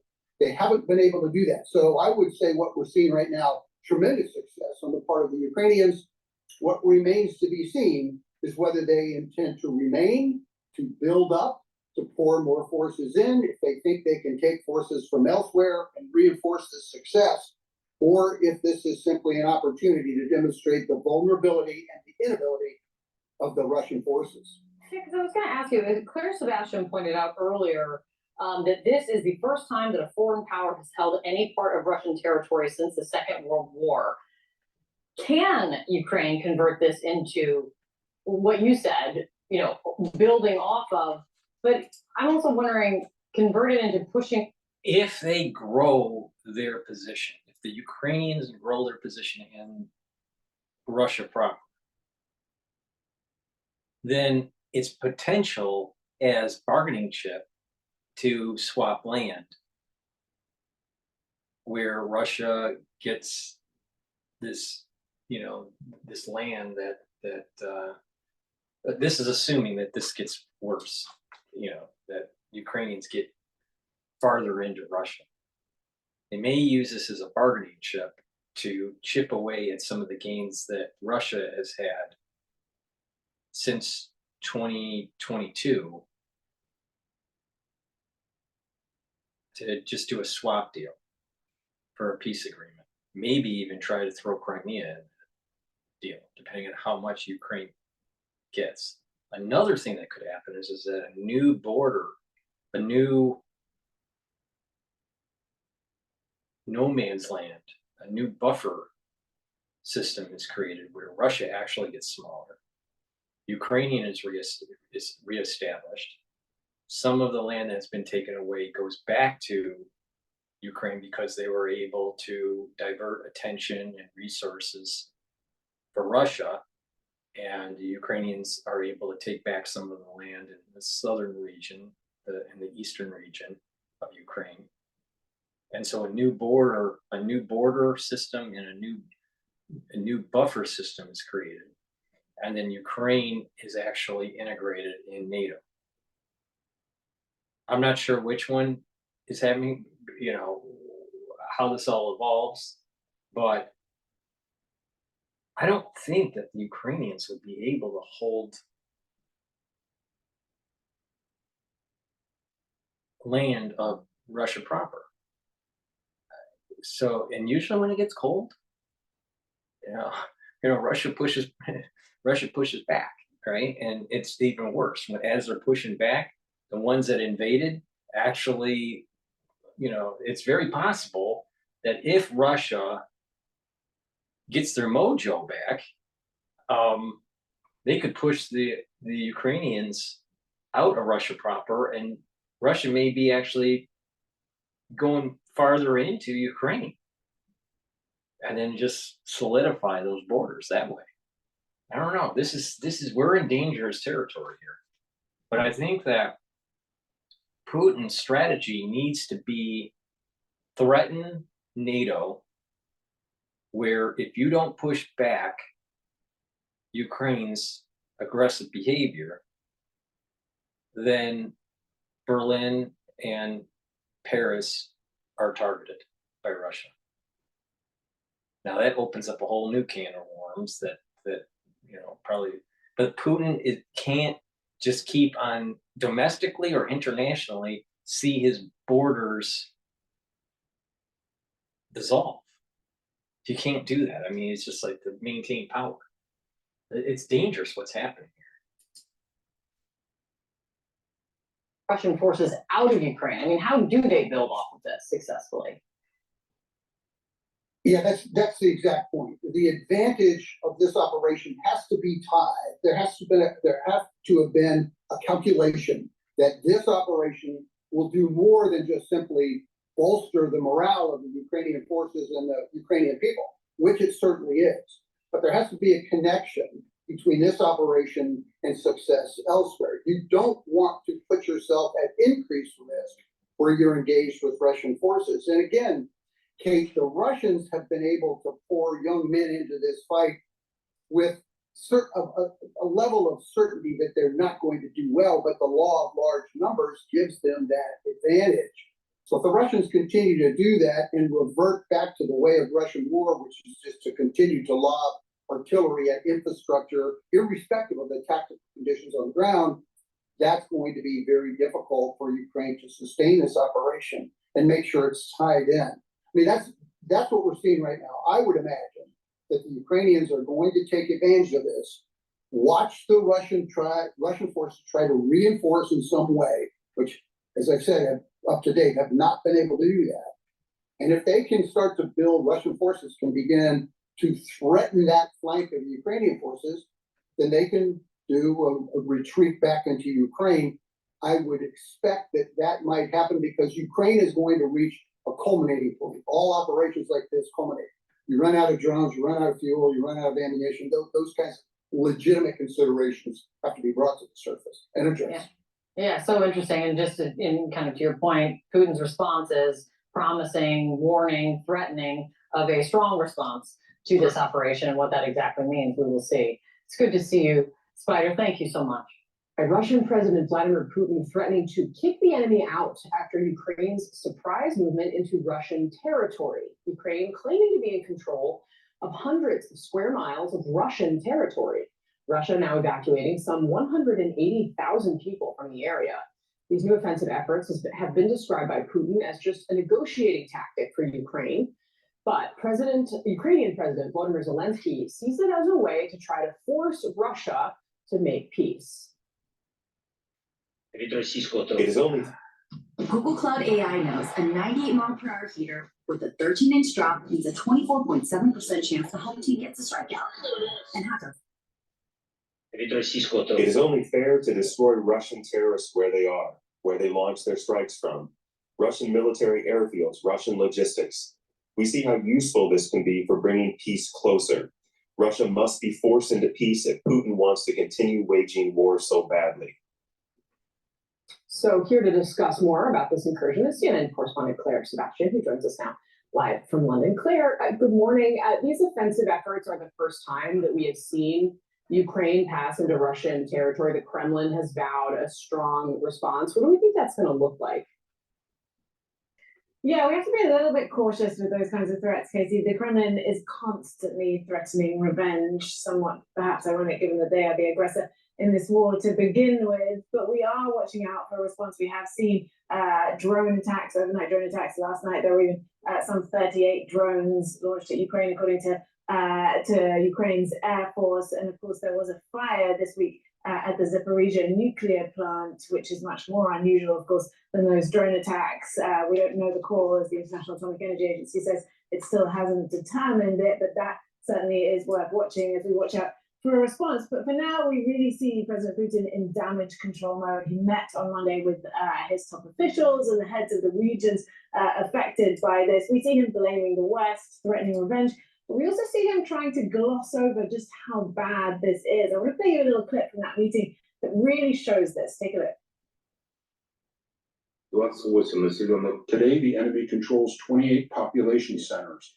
The depth of its penetration into the Kursk region is 12 kilometers. The length of the front is 40 kilometers. Listen, Alexei Borisovich, this is something you report to military agencies. What the width and depth is. You tell us about the social economic situation and aid for the people. Knowledge. So that was President power. Putin interrupting the acting head of the Kursk region, where, of course, this is all happening, as he tried to explain just how bad this is, how much of the territory is under Ukrainian occupation, and refocusing him on the social and economic elements of this. You can see how awkward this is. We're now a week in. Ukraine is occupying, it says, some 1,000 kilometers of Russian territory. The first time that a foreign power, by the way, has occupied part of Russia since the Second World War. Claire, really interesting that you play that and really highlights kind of the politics that Putin is dealing with internally. This, of course, obviously is something that has significant political repercussions here in the U.S. Obviously, Zelensky is relying very much on money that's coming from the U.S. government, money, arms, etc. Here was how Lindsey Graham was talking about this. He, of course, a Republican senator who's been a strong supporter of Ukraine. Watch. What I think about Kursk, bold, brilliant, beautiful. Keep it up. Putin started this, kick his ass. Bottom line is to the administration, I appreciate your support. Let these people fight. Give them weapons they need to win a war they can't afford to lose. Really kind of interesting semiotics there. Claire, what does this mean for Zelensky on the world stage, considering he is relying so much on the support, the political support of Western allies? Yeah, Casey, it is really interesting. I think this is part of the balancing act that Ukraine is engaged in here. On the one hand, of course, its partners, and in particular the US, have invested tens of billions of dollars so that they can win this war. And of course, they want to see them do that, and have in the past been, praising highly the ingenuity that Ukrainian forces have shown, which we now see again in this action in the Kursk region across the Russian border. But of course, there's a difference, right, between seeing, and we do see evidence of, for example, US-made Bradley armored vehicles on the ground, rumbling across the countryside of Kursk. There's a difference between that and seeing, missiles made in the US and European countries hitting Russian cities. Ukraine is still calling for more restrictions to be lifted on using Western long-range missiles inside of Russia, but they are still waiting on that. And I think that is part of the picture here. There are still red lines for Ukraine's allies. All right, Claire Sebastian for us this morning. Claire, very grateful to have you. Thank you so much. With the YouTube Music app, you can blend up to 30 artists. All right, before we go to the Naval Institute, I think it's called. U.S. Naval Institute. Please go to my store, the-studio-reykjavik.com, and get the probiotics that I have. A good gut biome is really important for metabolism and for the communication between your gut and your liver and your gut and your brain. Mood, mental clarity is related to gut health. Energy absorption is related to good gut health. Reducing inflammation, chronic inflammation in the GI tract is related to, if you take a good probiotic, you're reducing that inflammation. If you eat processed foods or foods that disrupt your gut biome, inflammation results. So you want to mitigate that, right? You want a good gut biome. It's just overall health. Your skin will improve, your mental clarity, your metabolism. Lots of things will improve if you just improve your gut, all right? Let me give you a case in point. If you look at a dog, all right, or a pet, especially a dog though, because they're always sniffing and always eating everything.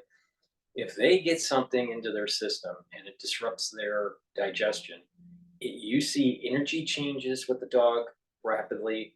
You see them, you see them aging more. They have problems with movement and arthritis, and they're lethargic. There's so many different problems that result. But if you start to improve their food and you start to improve their gut, you actually see the dog more energetic, more vibrant, doesn't have so many ailments. Sometimes it maybe even improve their eyesight. So dogs, they age quicker, obviously, than humans, you know.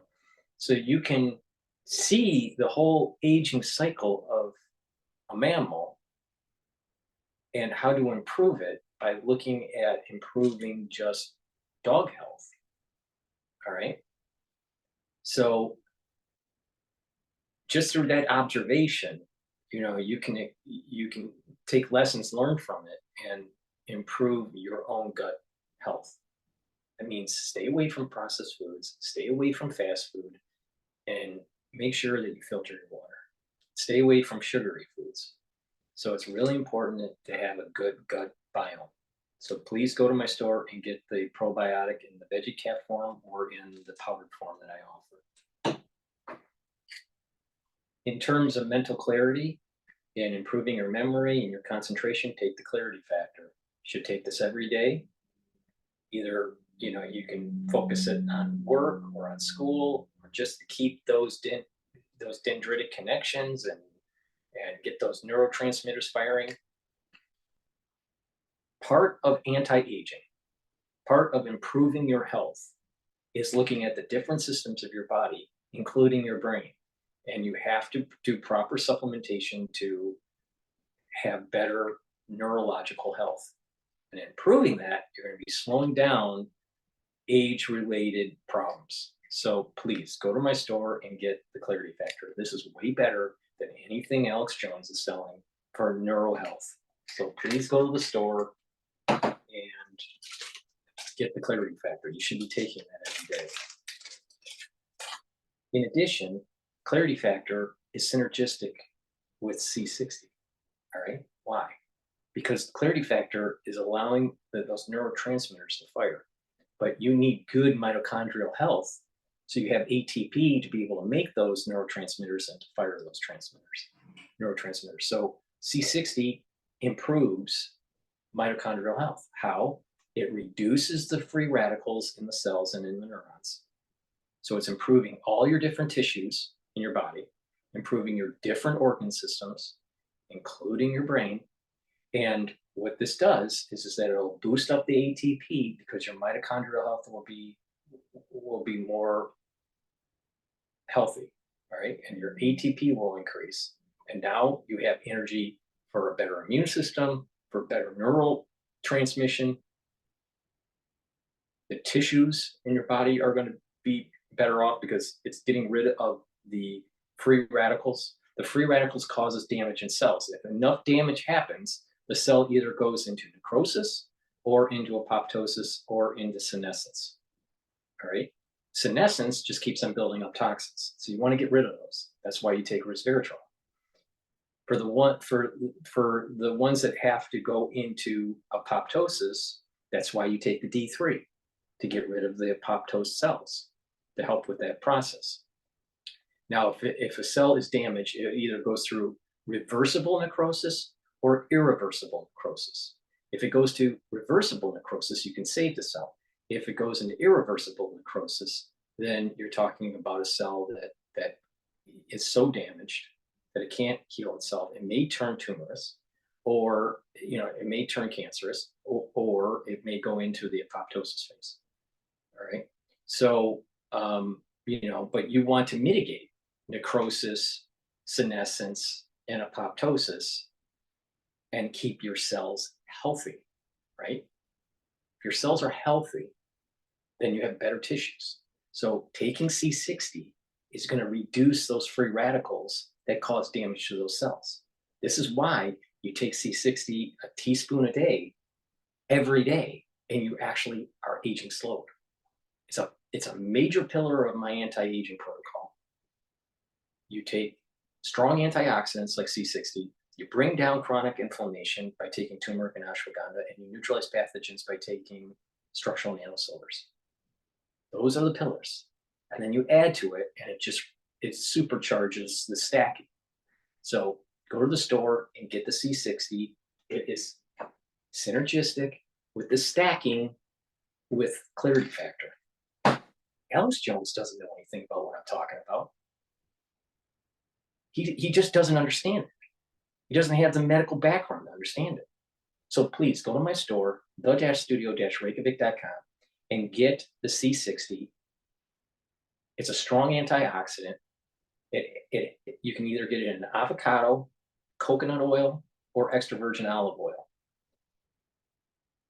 Take it on an empty stomach for better absorption. And if you work out, take it before your workout, and you'll actually recover quicker. Why? Because when you're working out, you're creating free radicals, and you're absorbing those free radicals as you're working out. So you're actually recovering quicker because your cells aren't damaged. Did Alex Jones ever tell you that? No. Why? So please go to the store, the-studio-reykjavik.com, and get the C60. It's very important to take every day, teaspoon a day, teaspoon a day. Don't, and you'll see the compound effects. You'll start feeling the effects, positive effects of it within a week. But you're going to really see a major jump in your health, a major jump in slowing down the aging process in a year. All right, huge, huge jump. All right, and you just keep on doing that, and you take the other stuff that I tell you to take, and you're going to do really well.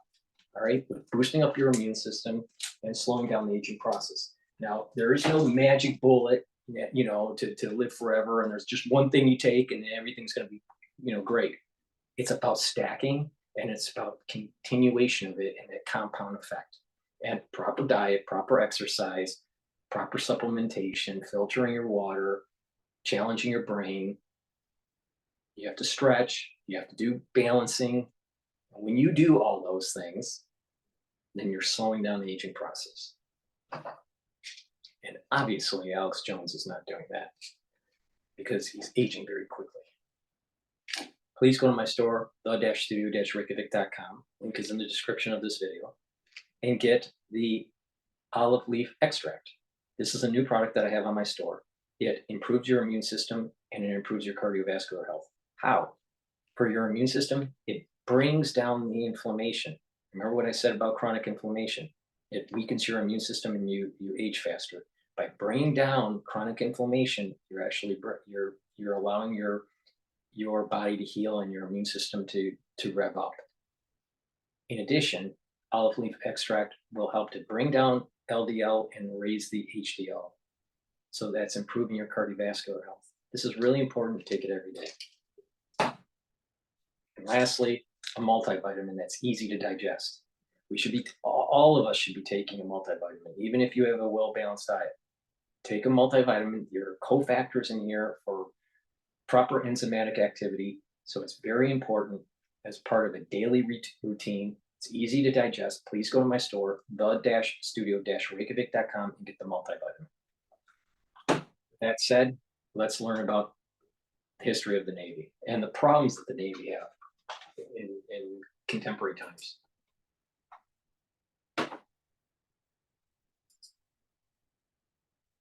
This is Brian O'Rourke. He's the senior editor for Proceedings. You can follow him on Twitter at Brian Defense, at Brian Def Nerd. And you can also follow Proceedings at Naval Institute or Proceedings Actual at USN on Proceedings. Brian, welcome to June. Welcome to the show. Thanks for having me. As always, it's nice to be here on a lovely day instead of the rain pattering down. Yeah, no, it's a great day in the local DC Annapolis area today. So we're going to talk about information warfare. For the past couple of years, June has been our information warfare focused issue. And we often groan at the topic as we start into the production of the issue, not because of the content, but mainly because it's so hard to illustrate, and you sort of default to sailors and Marines sitting at computers or artwork that looks like it comes from the 1980s era movie Tron. But I think we did a great job with images and illustrations in this issue, starting with the cover. So we got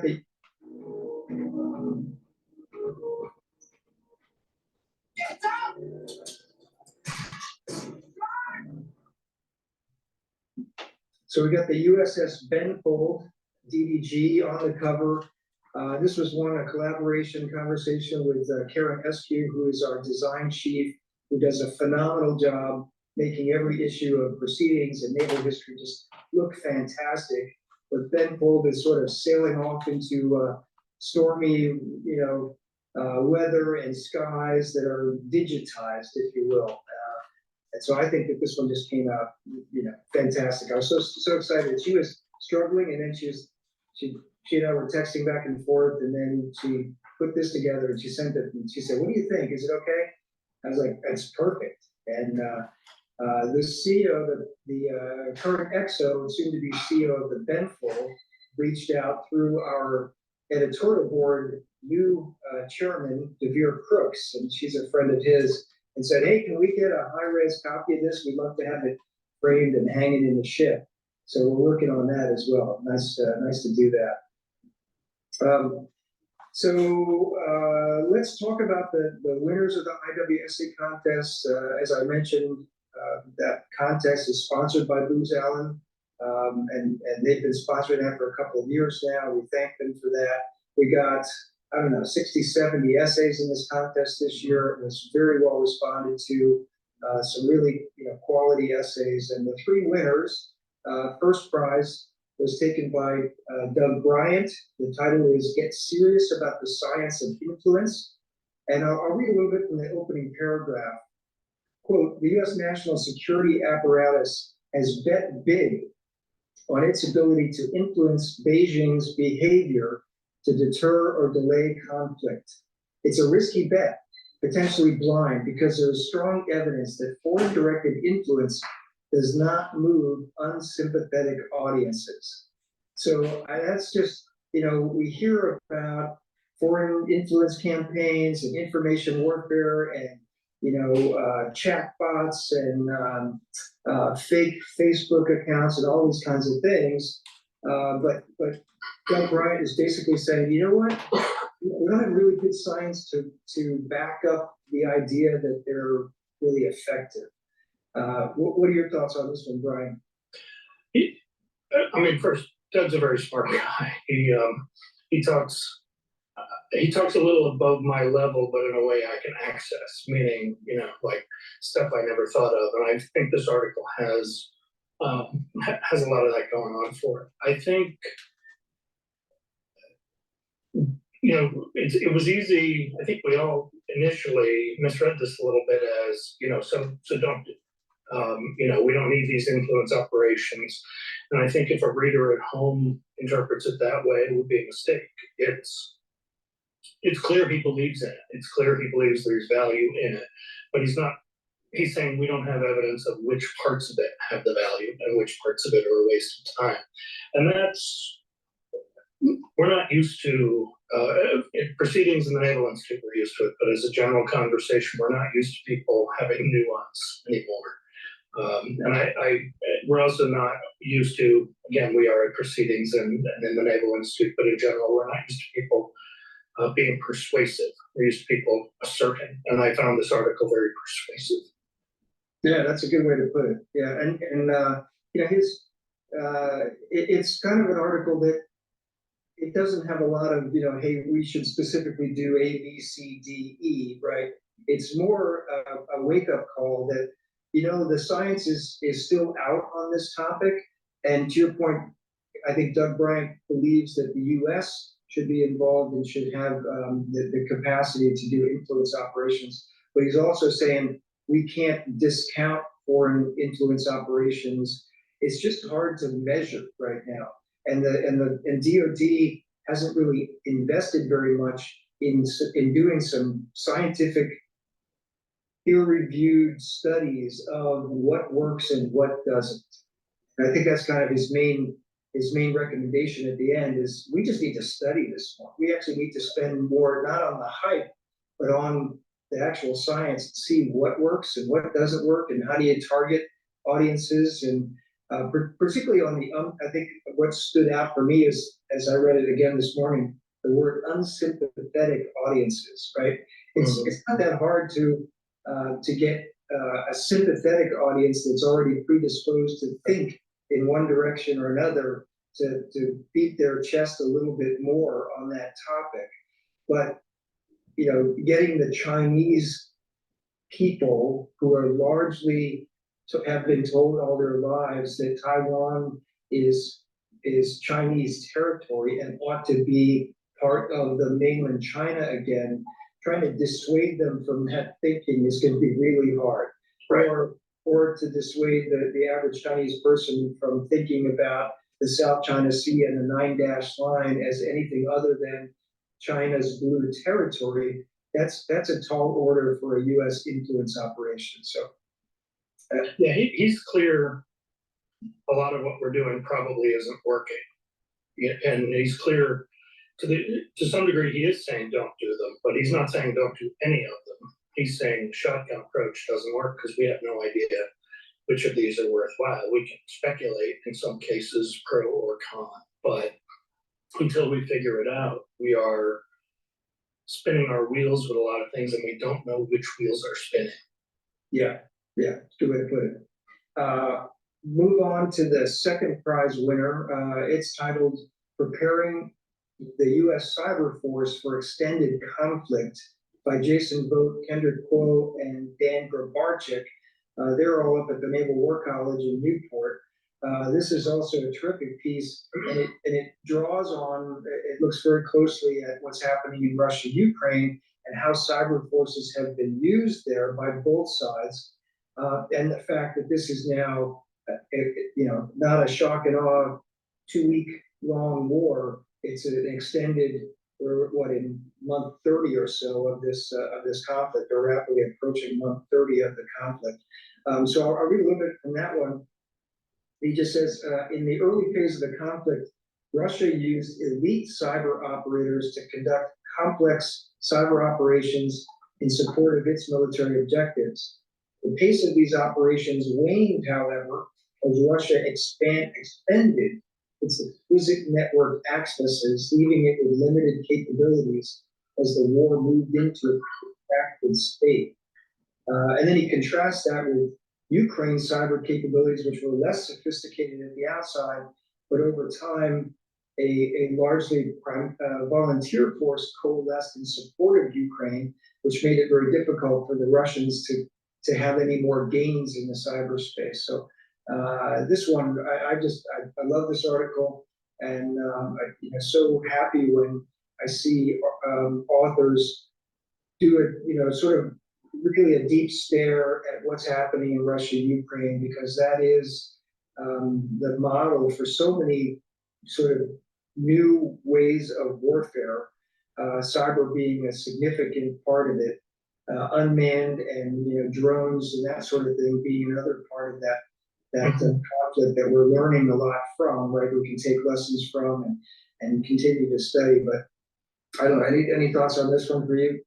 Well, this one kind of, we'll talk about it in a minute, but it's very complementary with an E to Major Chris Pickles' article, which also looks at the cyber implications of the war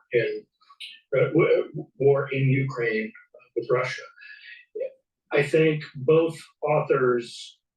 sets of authors are careful not to draw any firm conclusions, which is good, but the provisional ones they do and the questions they ask are really a good framework for anybody who wants to understand how cyber actually can play out in the real world. It's our colleague Bill Bray, who's not here today, his take from some of this is that it's overhyped and it's not as valuable as a lot of people say it is or will be. I don't think he's necessarily wrong about that, but I think it's a little more up in the air than that. I think countries, and this is one of Major Pickle's points, countries that have spent time practicing good cyber hygiene do better against cyber attacks than countries that just take it for granted. A Marine friend of mine, continually shakes his head when he says the biggest problem with the internet is that the creators of it failed to take into account human nature. And that's kind of where we are on our side. The authors don't come right out and say this so explicitly, but on our side in the US, we're pretty complacent. We think we've got it under control and we can handle it. And in Ukraine, they weren't complacent in the months leading up to it. And we can take a lesson learned on what he's saying and apply it to artificial intelligence, not just cyber. The ones that are developing artificial intelligence may be not understanding the human behavior of how it's going to interact with the artificial intelligence, but also how an emergent behavior of the artificial intelligence may be projecting onto humans. See, the thing that I've noticed with people that develop artificial intelligence is that they seem to be siloed. They have a silo thinking. They only know that, they're not very worldly. A lot of them may have had some sort of developmental issues, as they were growing up. Some of them have dysphoria with their gender. There's something about the ones that are developing this technology. They have a tendency to to be non-God-fearing. They seem to be afraid of dying. They seem to be this idea of a disruptor. A lot of them couldn't get a job in let's say, a certain field of study, so they create a startup so they can raise funds to be able to survive. And they just try to be a disruptor, right, without really understanding why you need to disrupt. So so I just find that they're not wise. They're knowledgeable of their subject matter, but they're not wise. These people that are developing artificial intelligence. Case in point is this Sam Altman. The Open AI CEO. He's got problems. He doesn't seem to be real. He doesn't seem to have a foundation of God, country, and family at all. All right. So he's a disruptor, but not really understanding why we should have a disruption. And it's just these people, they have a tendency to just not be wise. It's scary. It's scary. And the thing is that there's this feedback loop, with artificial intelligence, especially AGI, artificial general intelligence. There's a feedback loop that can enhance because the AI is learning the environment.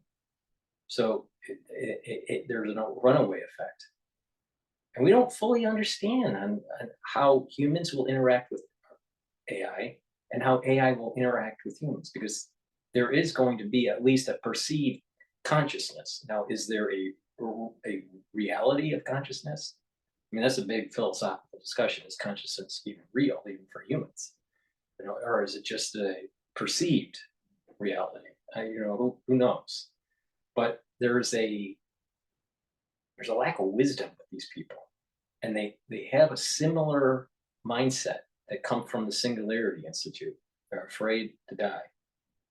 They're afraid to die. It's okay to die. It's all right, especially if you die for a just cause. All right. But the thing is that they're trying. There's people would say, well, why are you trying to promote longevity, Dr. Paul Cottrell? You know, that sounds like people are, you're helping people so they cheat death, you know? No, what it is that it's like by improving your health, you're moving your life expectancy out and your vitality out. So you're more productive, you're healthier, you're more productive. And there's a correlation of also happiness there. Versus, you know, people that don't have, you know, this affinity to God, country, and family. All right. So, you know, Kurzweil reminds me of a person, and maybe I'm wrong, but I don't think so. Kurzweil reminds me of a person that's afraid to die. He's trying to figure out ways to not die. All right. Using existing knowledge about longevity and anti-aging to help other people so they can reverse some of the lifestyle that causes disease, is trying to help people so they can live more productive lives. The dividend is a longer life expectancy and more vitality. It's a different concept than they're afraid to die, right? And that they need to be uploaded into some cloud, and you know, and that their consciousness will live forever. You know, that's, first of all, I don't think that'll ever happen. But the thing is that you can embrace technology, you can embrace medical discovery and enhance your own well-being. So you can improve your environment, improve your community, improve your country, improve your household, improve. That's not afraid to die. That's different. But these singularity types that are afraid to die and they're gonna try to find a way to get uploaded into the cloud. You know, it's Kurzweil and I are totally different types of people. Totally different types of people. And he's a prolific artificial intelligence developer. All right. But there's a problem with him. And a lot of the people that are tied to the Singularity Institute are these Kurzweil types. I've seen them and I've interacted with them at conferences. I know what I'm talking about on this. They're afraid to die. And they have this idea of disruption because they weren't really they didn't have a skill set in other fields. So they have to create some startup because they weren't really, they weren't marketable, but they were able to plug in to a bunch of people that were afraid to die to fund their startup. Now, most of those startups are just blow up, but you know, it lets the founder just coast for 3 or 4 years and find another gig. But I went off on a tangent, sorry. It showed how they were able to respond in part because of that. They didn't, a lot of it is organic. It wasn't ready in advance, but it was ready to be ready. And I'm not sure we're ready to be ready. Yeah, it's a good point, and it reminds me of, and I can't remember the name of the Marine Major, the author who wrote it, but about a year ago, I think it was in last June's issue, was a piece about the U.S. Cyber Command's hunt forward teams, and those were the teams that were sent forward into Ukraine before the Russians invaded, and there was an anticipation that it would be a cyber onslaught that would come with a Russian invasion, and so the U.S. Cyber Command and a number of private companies also sent forward teams or virtually sent teams forward to help Ukraine harden their internet, harden their government sites, and a lot of their critical infrastructure. So that, you know, the Russian capability, I think a lot of people, I was one of them, anticipated that when Russian troops stepped over the line of departure, that we would see, you know, almost all the, you know, the public utilities, especially, you know, lights and communication would just go off in Ukraine, And that didn't happen. Right. Largely, we found out later because of the piece that the Major wrote about those hunt forward teams. They went forward and they looked for the penetrations, and they helped the Ukrainians harden their own networks before Russia had a chance to to use those maybe what they once had were exquisite entry points, and then no longer did.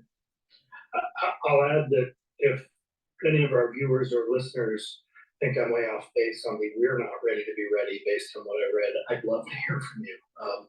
I'd love to be reassured, first of all, but I'd like the counterpoint to it, because I think it's a little IW, the way the Navy frames it includes intelligence, but treating cyber and information warfare is different from intelligence.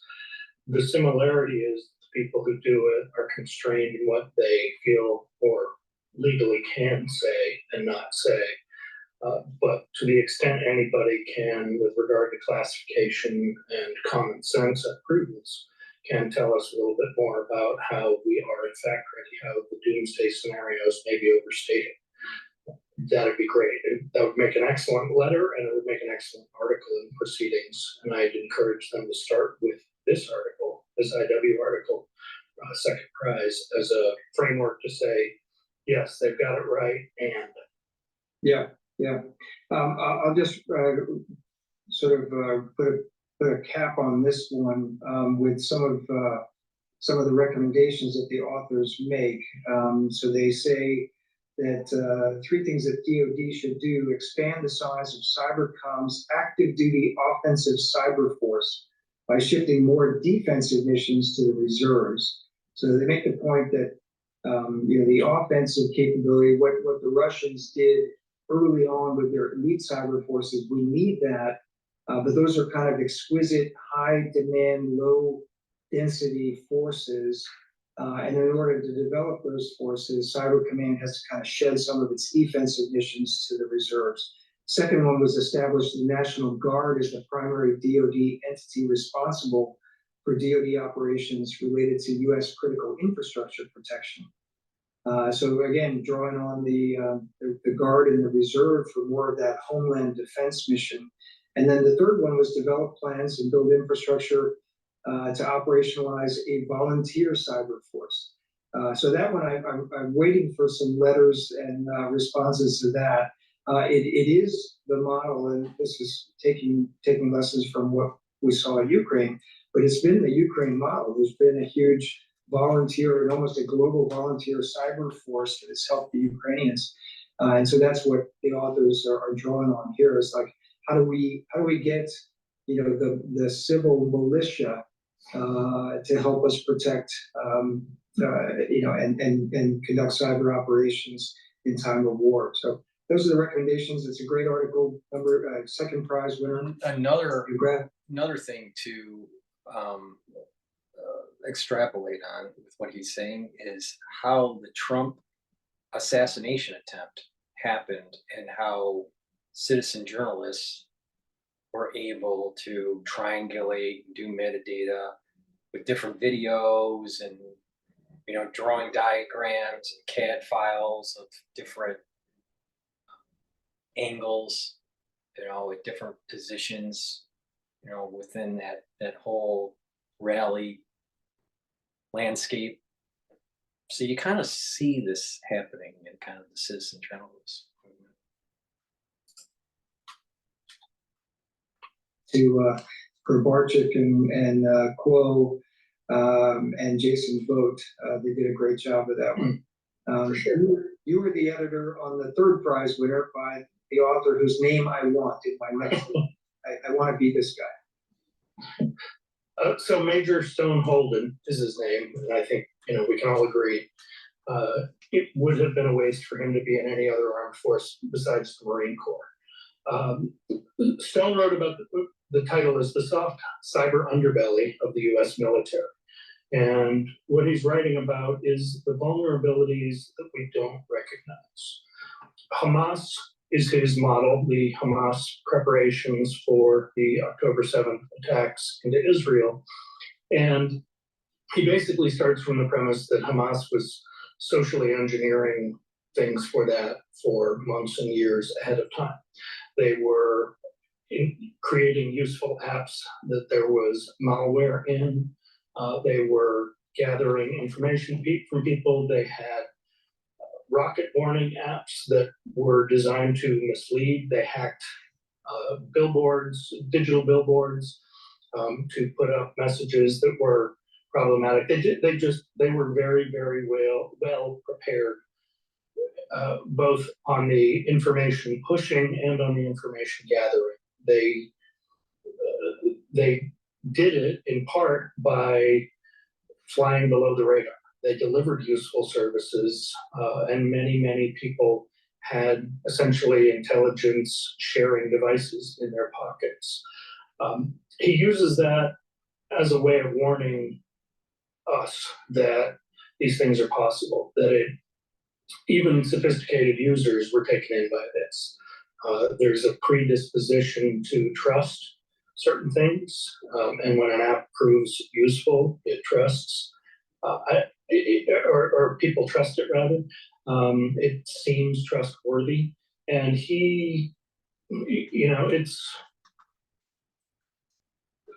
I wish we could get young people in the armed services to read it. It ought to be required reading if you're a sailor or a Marine or a soldier or an airman or a Coast Guardsman. It's disturbing how easy it was, I guess, is what he's showing. And the net result was that Israel has had surveillance on pretty much every square inch of Palestinian territory for years. And their notion was, Brett Friedman wrote about this not too long ago, a retired Marine Corps major and author of the proceeding under the Naval Institute Press book, Operational Art. He said, it failed because they, mistook certain kinds of intelligence gathering for actual knowledge of things. And Hamas was every bit as aware of Israel's surveillance as Israel was. So they worked around it. They worked digitally and they prepared themselves that way. It's a really good read. Stone is another guy who's smart in a way that makes me envious. So I recommend this one very highly to any readers. I don't know what your takeaway was on it, Bill. No, I do too, and I think to your point about this should be required reading. I remember while I was on active duty having to go through, click through the annual information warfare, cyber awareness, cyber security, briefings, right? And after the first 2 or 3 times of going through that, they rarely changed, and you would just kind of get into click through mode. Right. You were brain numb to it. But this article is one that you would read and you'd be like, oh, holy mackerel! Look at what really happens when the adversary is smart about you and uses your internet access and your social media presence against you. Yeah. It's a pretty sobering, chill water slap in the face kind of thing. And yeah, it should be required reading. He's got some strong recommendations at the end, one of which goes right to your point about the cyber awareness training, that, it's repetitive, it's not challenging, it doesn't, you just kind of, it's a box to be checked off. Cyber awareness Jeff makes an appearance in this for those of you following along at home who know who that is, which is many of you in the last 15 years. Tina, his coworker, does not, I'm sorry to say, but one of his recommendations is to replace that annual training as it's currently construed with a cumulative training. So this year you'll do an introductory level. Next year you'll do something that builds on it. And that training is not, is it bad to open a PDF from an unknown sender? It's, here's some of what Hamas did. How would you respond to it? How should you respond to it? So that's a big part of it. The other is that he wants the government in general, for government employees and military, DoD in particular, to make malware protection more widely available.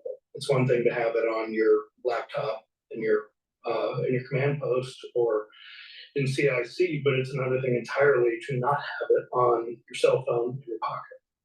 And they would have, in many cases, detected some of the kinds of things Hamas used to gather its intelligence. So I strongly urge everybody to read this one in particular. Out of everything I read in that last issue, it's one of the few that I think every reader can benefit from, learn something from that is applicable to how they go about not only their professional service life, but their private lives as well. Yeah, yeah, amen. Foot stomp on that. Yep. The next one I wanted to talk about is the Expeditionary Warfare School Essay Contest winner.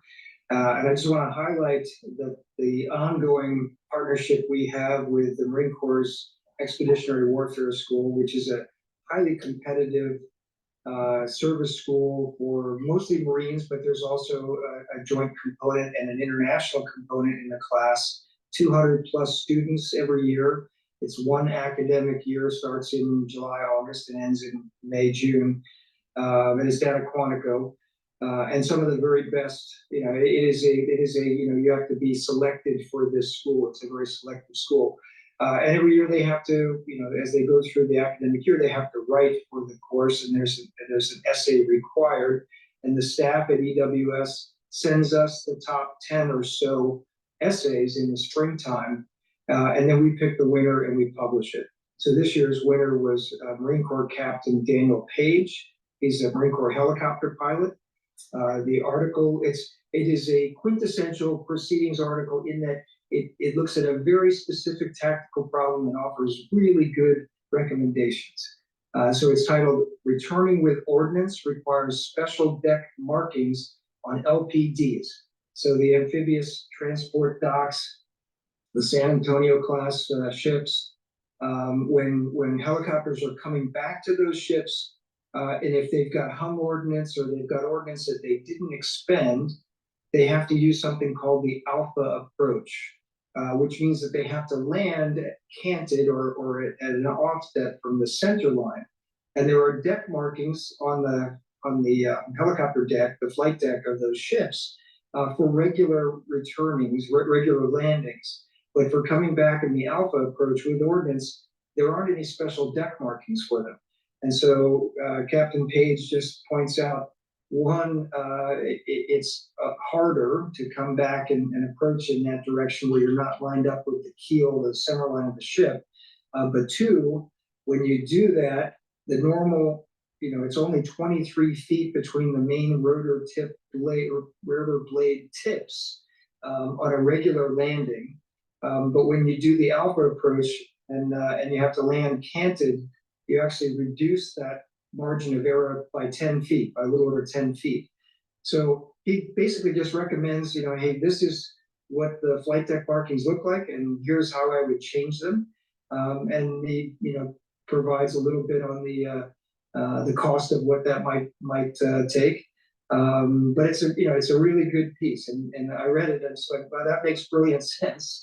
And here's a guy who's an expert on it, and he flies these platforms. He's done these alpha approaches, and he's like, hey, how come we don't have special markings to do this kind of thing? So I just love that piece, and it was the best one of 10 very good essays that we got from the EWS school this year. It was a feature-length prof note in a very good way. Right. It needed all the room because I used to teach high school math. For those of you who aren't people who love trigonometry, you needed room to explain why shifting the angle of things moved the distance between the rotor heads closer together. And even if you didn't follow the trig as much as I loved the trig, the diagrams helped. But you couldn't do that in a 1,200 or 800 word prof note. So it's very practical, and for those of you interested in other communities, it's another one you'll learn something from, get you thinking about things in a different way. And if you're not thinking enough about geometry, you're not thinking enough. So. But you know, another thing that I love about that one is it just points out what I often tell people who say, I'd like to write for proceedings, but I'm not sure what I should write about. And I always, and you know, my immediate answer is always two things. One, write what you know, right? And write what you're passionate about. And so what you know and what you're passionate about, particularly when you're a junior person, can be something that's really kind of staring you in the face. and the people way up above you in the chain of command are unlikely to notice it. But for, Captain Page, he's coming back to the flight deck with ordnance at night in, pitching deck operations, and he goes, man, we ought to have special markings. This would be easier if we had, markings that would tell me how to, position my aircraft. And then he wrote about it. So I love that kind of proceedings art. We had an article in Naval History a few years ago in Armaments and Innovations about the development of the meatball for aircraft carriers. The Fresnel lens that helps guide the approaches for Top Gun fans, the ball in Call the Ball. And it was one of those things where the British developed it first, and one of the first Americans to fly an approach that way said we should have been doing this years ago. It made things so much easier. Yeah, I think this, this could turn out to be one of those things where in 10 years from now, those markings will be there and no one will know how it came to be, but it will be a result of proceedings and a bright young Marine captain who realized that there's a better way to do things, and it doesn't require a program of record and $3 billion. It requires a can of paint and a couple of chiefs to supervise some painting. Right. Good points. Okay, so in the realm of we need to talk about this problem until it's no longer a problem, let's shift for a minute to shipbuilding. And so we talked about this a little bit last month. You sort of teased out a need to know that you had worked on the FFG 62, the Constellation class ships. And that was, not good news about those ships. Being delayed for about 3 more years before the Navy gets the first one, and having watched this movie several times in the last 30 years, if the Navy says now it's going to be 3 more years, it's really probably going to be 4 or more years, which is not good news. So talk about the keel laying of FFG 62. Hang on, I gotta spike this soda I'm drinking. I'm gonna need to slump over at the end of the bar and start my usual rants on this topic. So the keel laying was in late April, and I won't name the PAO, but for a couple of years I kept talking to a PAO adjacent to the shipbuilding program, and I kept asking him, I have a background as an engineer, and I did a lot of updating drawings, and I spent over a year, not quite 2 years, trying to get him to answer the question for me. What % of engineering drawings changed from the FREM to the FFG 62? It's a crude measure because, if you've got a whole new air conditioning system and a whole new ductwork system that doesn't really change anything, it's just the way we do it. That'll be a lot of engineering drawings. On the other hand, most of those will have been scrapped and replaced. Whereas if you change the frame organization, then you've got to update some existing drawings as well as incorporate new ones. And I never got an answer. They kept stalling me. They kept promising, oh, the captain's going to sign off on this soon. Oh, we're almost there, but everybody's on vacation. I finally gave up on it because I'm not a member of the USNI News staff, but it was something I wanted to know. Well, Sam and Mallory reported a few months ago, and it got repeated a lot starting last Thursday or Friday, that the commonality had dropped. That at one point in this process, I think maybe when they first cut steel, because cutting steel comes a lot sooner than laying keel, that it was about 85% in common with the FREM, which is pretty good. You think about all the government furnished equipment we're going to add. You need different mountings for the radar. You need maybe different power arrangements for the SPY-6 versus whatever radar the Italians and French were putting on it. But they first reported this in February, and it sort of flew a little below the radar, that the commonality had actually flipped, and that the FREM is now 15% similar to FFG 62. FFG 62 has essentially become an entirely new ship. So it blew up the whole notion of we're going to take something off the shelf, we're going to slap on our weapons and our radar and sensors, maybe stick in a different kind of sonar and sail off into the sunset, and we'll be turning these things out 1 or 2 a year within 3 years. Well, if that were the case, we'd have one at least afloat right now at Fincantieri down south, and we just have the keel lay. We're 3 years away in official guidance, and I would like to talk to you about some real estate investments if you buy 3 years at this point, because I've got some buttes that I guarantee you will have good returns. It's incomprehensible to me. And I have been, and I will continue to rant about this a little bit. It's infuriating when you look at programs like FFG7, like DDG51. Those were good programs. They had their moments, but they were not programs that on day one you expected outcome A, and instead you got outcome F, and everything between A and F was a massive delay. They weren't programs that you expected price A and you wound up with 4 or 5 times price A as the final price. Yeah, I'm doing injustice to Constellation. It's not 4 or 5 times price. It's still a lot more, and it's a bigger growth than. I'd have to double check my numbers on DDG51, but the Oliver Hazard Perry class did not grow that much. Yeah, and at a time, I mentioned this last month, at a time when the current CNO has talked about putting more players on the field, and that was one of the main talking points going back 5 years ago or more, when the down select was done, when the competition for the Constellation class frigate program was done, and the two finalists in that competition were the Freedom class LCS and the Fincantieri, the FREM, the French-Italian frigate class, which was being built for those two navies over in Italy. Very successfully, and those are great ships. I went on one in the port of Baltimore in the summer of 2019, and it's a beautiful ship. It's a very capable ship with a huge flight deck and 2 helicopter hangars and multi-discipline warfare capability and over-the-horizon anti-ship missiles, etc. And the plan was, okay, we like this ship. We'll make a few tweaks to it, as you said, 85% or more commonality, and just stamp them out, cookie cutter. Let's make some, because we need ships. And this it reminds me. We were talking about this yesterday. It reminds me we've now had the Zumwalt class program. We're originally intended to build about 36 of those ships. We got 3. Littoral combat ship was supposed to be more than 50 of one class. We ended up with 2 classes. And variants, Bill, they're variants. Variants, yeah.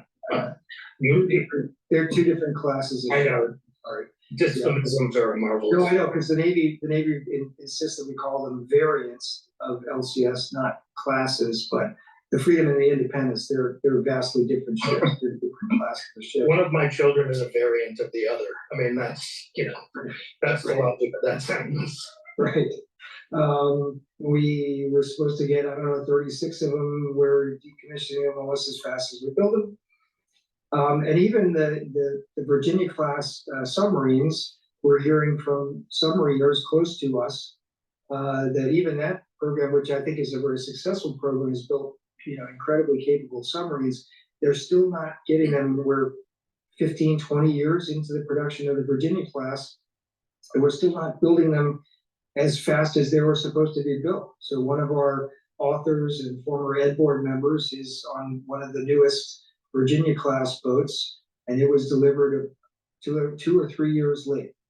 And now the FFG 62 class program. So we had Jim Fennell on the show the other day. He always talks about the Chinese shipbuilding program.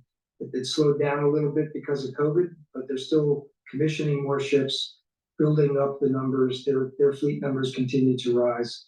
The U.S. Navy's fleet numbers continue to stagnate at best. So the question to the audience, to anybody who cares, to concerned citizens, when is the U.S. Navy going to get a successful shipbuilding program that delivers ships on time and on budget and in sufficient quantity to make a difference to the fleet fleet architecture that we have right now? That's the question. Couple last points on that, before I sober up again. For those listening along at home, I'm not actually spiking my soda. The first is, I've lost track of what the mission of the frigate is, right? I mean, I still know what the Oliver Hazard Perry class frigate's mission was. It was escort, it was light ASW, it was convoy duty, because in those days we still thought that we might be fighting a second battle of the Atlantic. We know now that's wrong, but that was the mission of those frigates. I don't know what this is. It seems to have, the biggest problem seems to be that it has turned into a mini Arleigh Burke with 32 VLS cells instead of 96. I mean, okay, maybe we need that, but that's not what the FREM was, and that's not. The LCS had, to some degree, the same problem. Nobody could decide really what it was. And so it was underarmed at first. Now it's armed appropriately, but only one of the two classes has been deemed pretty useful. It underperforms its promises, but I think the Independence class has turned into a somewhat useful ship. There's value in it. It can handle the naval strike missile things. I don't know what the Navy wants from it. And I think anybody who's seen Pentagon Wars know that if you don't have a clear end state in mind in acquisition, and you don't stick to that end state, you wind up with an abomination. I kind of think that's where we are. Last thing is, and I'll say this briefly, and I'll invite readers to correct me on this too, to tell me what's wrong with this idea. My wife's not listening, so I like to be shown that I'm wrong sometimes. If it were me, I would finish the three that are on order to whatever design they settle on, because that's the other part of the problem, is the design isn't even finished on the ones that the first three that they've ordered, that the keel was laid for the first one the other day. And then I would throw all that paperwork out, and I would just take the Italian, French paperwork for the FREM, and I would build those, and I would bolt on whatever we can bolt on of our own systems on top. I know people will tell me that you can't do that because A, B, and C, metric, blah, blah. Well, we built Zumwalts with a lot of metric stuff in them. When I toured it as commissioning, the captain said it was a little confusing at first, and everybody figured it out real quickly. Just build the thing we bought. It's Finken Terry. They build it in Italy, they can build it here. And, like I said, I'm hoping somebody will tell me what's wrong with that, but maybe in the process of learning what's wrong with that idea, a solution will come to pass. Everything is hard until you do it. Yeah, and we know that there are key members of the shipbuilding and other subcommittees in Congress that are angry about this problem because they've cut some funding that the Navy had put in the budget for future FREMs or future FFG 62s. So it's like Congress has seen the problem now and is kind of pushing the stop button until they get an explanation of how we're going to get it fixed. But it's just hard to follow the Navy and be in the business that we're in and watch the news that's coming out from our USNI news team and not want to talk about this problem, because it is a problem. And until you solve it, getting more players on the field, getting more Navy ships out at sea isn't going to happen with the speed and with the numbers that are needed. Okay, well, moving on from that sad news, I want to talk for a minute about before we go to the next discussion here, please go to my store, the-studio-reykjavik.com, and get the deodorants I have. I have it in citrus and also peppermint, lavender, tea tree. So please go to the store and get the high quality deodorants. These are made from essential oils from the Himalayas. And has no aluminum, no baking soda, all natural, very high quality deodorants that also help to detoxify your body. So get a couple bars for your household. It's for males and females, very high quality deodorant. It's going to be the best deodorant that you use. So please go to the store and help support my work and help support your health. In addition, I have the Even Better bar, which is an all-purpose utility bar. You can apply it on your skin every day. And what you'll notice is that your skin is smoother, there's a little bit of a glow to it, and it's softer. So use this as a skincare. You can also apply it on a cut, an abrasion, a minor burn. It'll help to heal it. You're gonna put it on acne. You can also put it on eczema or psoriasis to help mitigate that issue. If you have a bug bite, like a mosquito bite, you can apply the bar onto the mosquito bite and the itching will go away in about 30 seconds and or less. And if you pull a muscle, apply it on the muscle and it'll alleviate the pain from the muscle, if not completely eliminate the pain. It usually takes about 60 seconds for that. So please go to my store, the-studio-reykjavik.com, and use this very high quality utility bar for your skin. It's made from essential oils from the Himalayas. And it's really important to get good sleep every day so you consolidate memory, you detoxify your body, and you have more energy when you wake up. There are people that aren't getting good sleep, and you need good sleep night after night after night. It has to be repetitive. So please go to the store and get the Good Night formula if you have problems sleeping. It has tryptophan and melatonin in it and some other supplements, but please go to the store, the-studio-reykjavik.com, and get the Good Night formula. This will help you to improve your sleep pattern. A lot of people don't realize that chronic sleep, or lack of chronic sleep,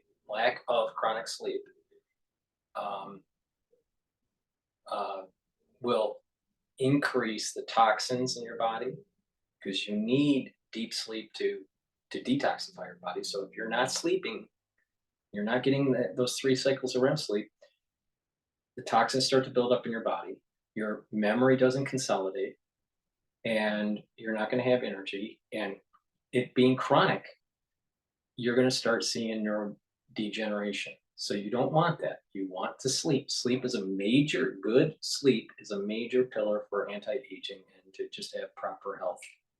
So please go to my store and get the Good Night formula.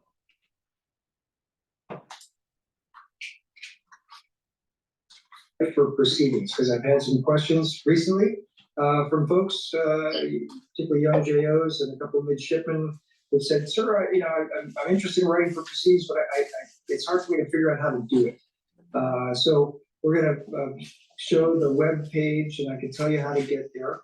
So if you go to usni.org/proceedings and then /contact us, you'll find how to write for proceedings.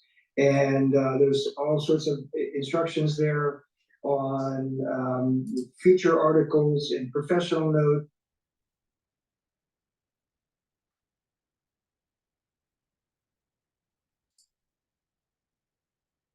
And we put a lot of time and thinking into it. If it's a feature article, Brian's always the first reader, Bill Bray's the second. Learn in the process. We'll help you become a better writer. We'll help you hone your. Played a role in things. He wrote about what's going on. Keep the Moto stuff alive. We don't need it, and we will take it out, and it will just count against your word. All right, so that we're gonna end the video here, but please go to my store, the-studio-reykjavik.com, and get the magnesium and zinc. Helps to improve your immune system. Lignans, it's a powder. It helps to improve your immune system and your hormonal health. It's for males and females.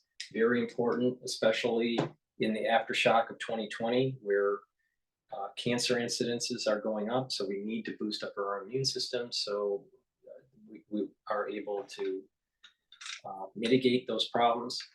Vitamin B complex, very important for cellular metabolism and improving the performance of your mitochondria.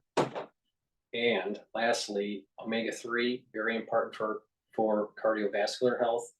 This will lower your LDL and increase your HDL levels, and it will help to keep those red blood cells from sticking. So, and that's been a problem since 2020. So please go to my store and get the omega-3. Take it every day. So with that said, thank you for listening. Hopefully you learned a little bit. And please go to my store, the-studio-reykjavik.com, and please ask your social media followers to follow my work, follow me on X, GETTR, and subscribe to all the channels I have. All the links are in the description of this video. Thank you for listening and have a nice day.